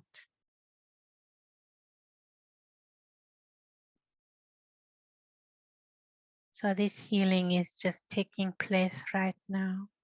And it will continue for a couple of weeks. The integrations. Can we heal the blocks around flexibility as well? Of course, I was inflexible in this life because I was scared. I was scared of someone hurting me. So I'm just going to give more love to myself. What can she do to remain flexible in this year of change? What can everyone do and me? Well, if you see something that is fearful, you just breathe in and out, and you connect with this inner part of yourself, and just knowing and become not attached to circumstances, not attached to things, not attached to how things were or how things might be in your head, because we all have certain expectations of how we want things, and then when things don't turn out like that. We can get disappointed. This happened to me very many times. I was very disappointed. But it's okay. I am just going to go with the flow from now on. You can give yourself a healing to help yourself. Put different crystals on the body to help with this flexibility. I'm seeing serpentine. Mm-hmm. You can get some serpentine and put it on the body. And you will be more flexible. Also, angel aura quartz, this type of crystal. And mukalite for self-healing and self-love during these times. These ones would be very useful. I love the crystals consciousness, it speaks to me. Mm-hmm. I have a crystal on my body today to help me with this process, and crystals under my pillow. I have such a connection to these beings.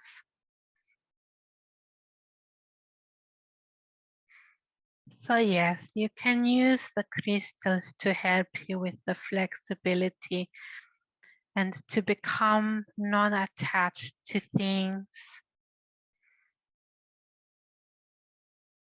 And doing a healing to be safe, to feel safe, regardless of the outside circumstances.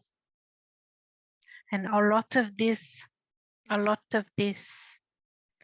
feeling about insecurity and fear to do with change is located in the root chakra of the body. So if you are putting the mukalite on this area or the red jasper, is this helping with the stability, helping with the safety. So I am just sending energy to this area. You can send energy to this area to help you. If you are feeling very, very unsafe, like the times of this year when you feel like your money is at threat of being taken away, you can send energy to this point in your body. You can give like Reiki on yourself and just send energy to this point and put the crystal on this point and send energy to this point to help you with the safety. And also there is just removing the blocks using the higher self, like from this type of method. My brothers and sisters are just helping me with the safety mechanism at the root chakra.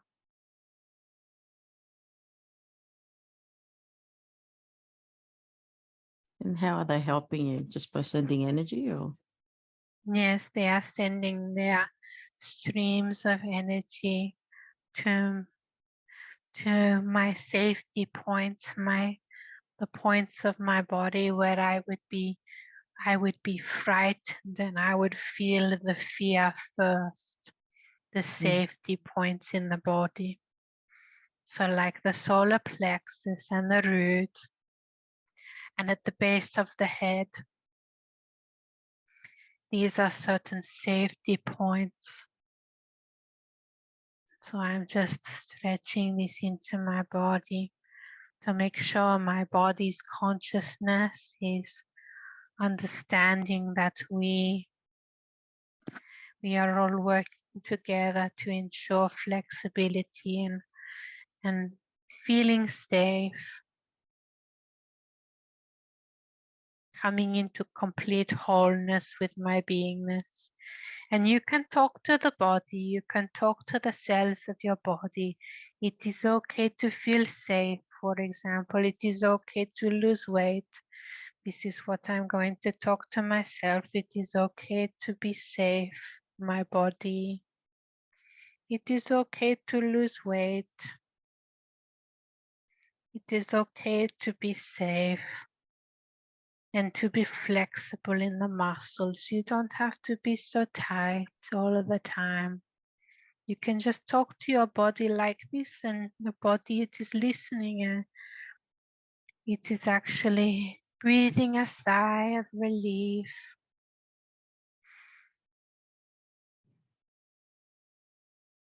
You can talk to your entire beingness like this. Mm-hmm.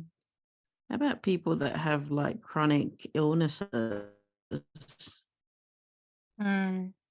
Yes, this is a problem in the emotional body for some time, of these people that have, so things manifest on the higher levels before they manifest on the physical level.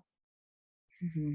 And so you would have to go all the way up to this point and then all the way back down in your healing.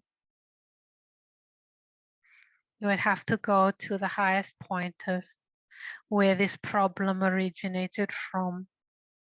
And you can do this with the BQH as well. You can do this with this. You can go to the highest point and then heal it from that part. And then we're going to heal it in all of the different layers of the body. This is very important, that there's no residue in any of the layers of the beingness. Mm-hmm. The reason why this may be unsuccessful is if people still have the belief that they can't do it, or that, they still have the underlying belief that started it to begin with, or if there is a residue in any of the different parts of the body fields, from the physical body to all the way up. And you can clear this residue in various ways.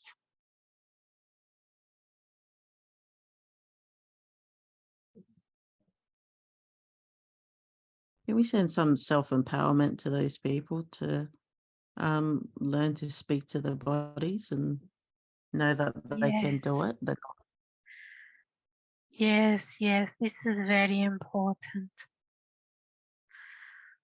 So I will actually do this with Apollo. We will send an activation or a message, because Apollo, he is very, very much, this is very much his area to do with health and the body.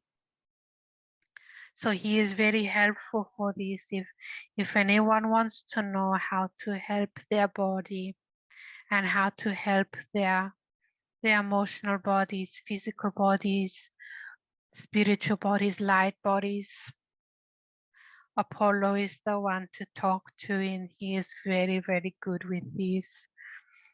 And so Apollo is going to provide an activation for everyone who listens to this, to take care of and to love your body.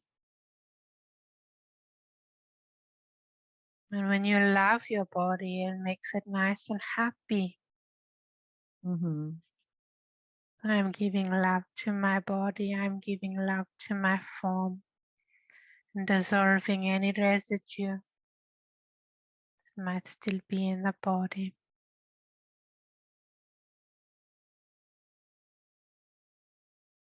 And so if you need help with the body and all of these bodies, I would suggest to contact Apollo. And how He would we is do very that? good with this. Just to visualize his energy, his glowing yellow energy or vibration, or even just calling out to him. And there are some imposters of him, so we will be watching out for anyone who is calling Apollo and there are imposters coming. We are going to be watching out especially for this, just to help people with their bodies. So I will send the order for anyone who is asking for Apollo, for this protection to be in place, for this to be protected. I'm going to send the order out that this will be protected. Okay, and try not to feel any fear when you are talking to the Elohim. Just put out like this good energy. Okay, try not to be very fearful. Okay, because you can attract some other beings into your energy space that you do not want.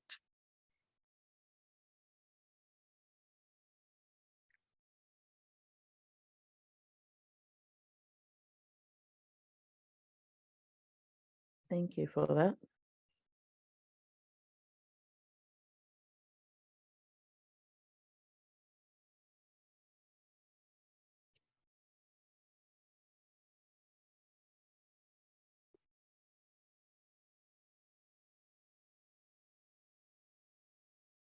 I'm just taking time to heal my body more and more.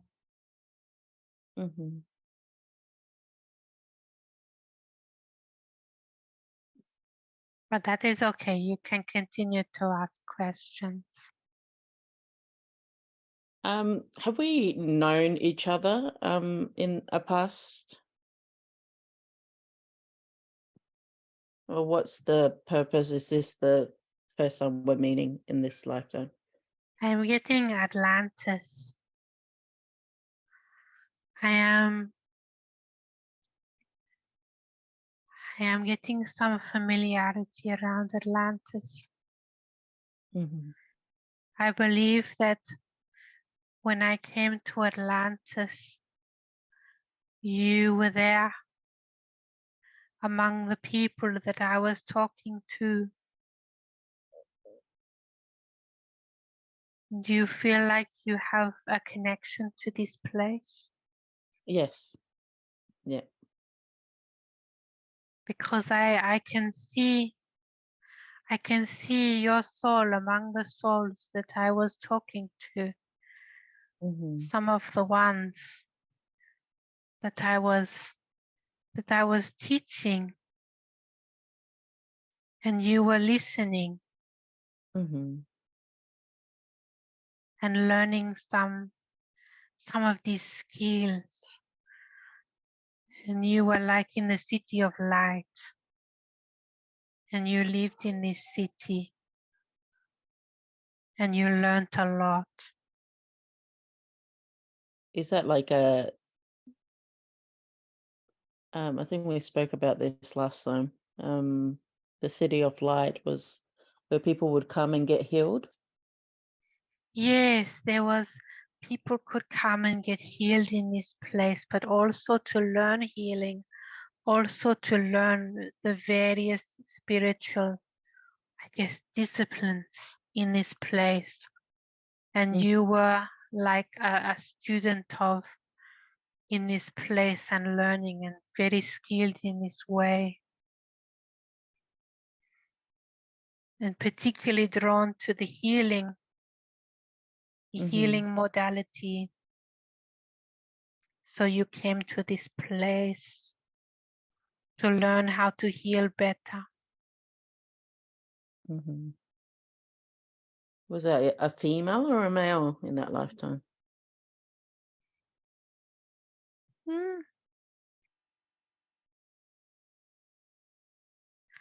I am seeing you are like, I'm going to say masculine, but there is lots of feminine element. It's like you are more androgynous being, if that makes sense. Like you are very balanced in your ways.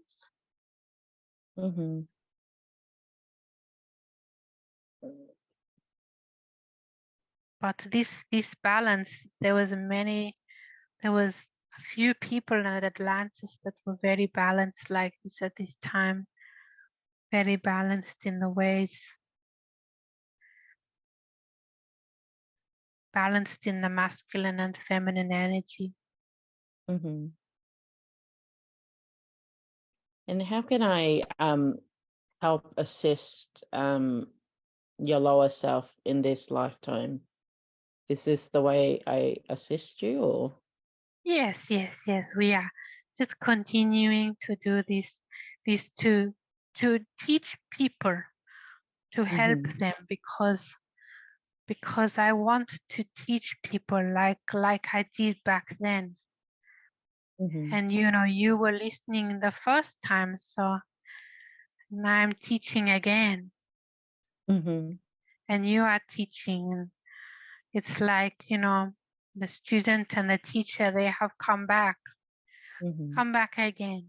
So come back again to be student and teacher, and to give this to other people to learn, like the Elohim did very, very long ago. They were teachers, this role.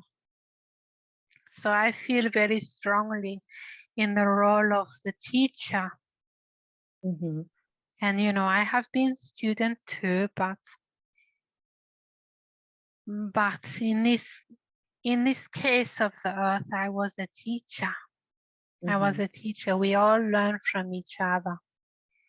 The teachers are students, and the students are teachers, and we are doing this for the purposes of learning, of higher learning. This is what we are doing this for. We are learning, and everyone is learning, and learning is so important. It's Mm-hmm. so important for the world to learn. What would you say to the people that are scared of BQH and modalities like QHHT? I would say that, well, it doesn't do anyone any favors to be scared about anything. Mm-hmm. Like, it is a very, very good method of doing things at the moment. In the future, there Mm-hmm. will be various methods, other methods that come about that work even better, in a sense, because we will have evolved even further. Not worked better, but you know what I mean. Like, it would be a quicker way of accessing the higher self and bringing the higher self into the body in everyday life.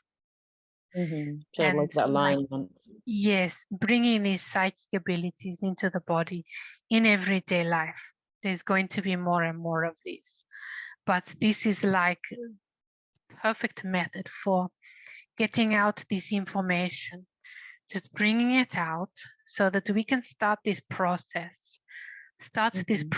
of learning, because we have a lot to cover in terms of learning. If we had textbooks, I guess there would be very many. Mm-hmm. And Dolores Cannon and various others, they have already done various books on this subject. So there is so much to learn on this. But, people are being drawn to this material for a reason. It is to evolve themselves. And does not serve anyone to be scared of becoming more evolved, of knowledge, okay? If you are frightened, then it will make the session not what you are expecting. Mm-hmm. So it is best to put that aside and do some energy work on yourself beforehand to heal that frightenedness. Mm-hmm. And so before beginning with the scared people, they just need a little bit more attention. Okay. Would you say But that? sorry, keep going. Would you say that everybody can access this, or because there's some people that think that they can't be hypnotized? Everybody can like go deep within themselves. This is Mhm. just a belief. It's like a programming. You can deprogram yourself. All it takes is just switching off that programming. In fact, I'm going to mention something. The Abraham Hicks books are very good for this, for discovering the feelings within yourself to become less scared. This is a very good guide for the feelings within the body and for switching off that programming that says, I can't do this or I can't do that. And reading these books would be a good start for those people. Mhm. Well, thank you for that. Is there anything else that you want us to know today, or are we complete for the session? We are complete. I just want to bring in this information that you can connect to that higher aspect of yourself that was part of learning in Atlantis, and everyone listening can connect to that part of themselves that was learning all of these ways in Atlantis and the Brotherhood of Light and Kalu people and all of these people who have had these incarnations and versions of themselves they can bring forth this information now. It is safe. So I'm just activating that within people that it's safe for this information to come now. You are not going to be persecuted for this information. It is safe for it to come out now. And that is all.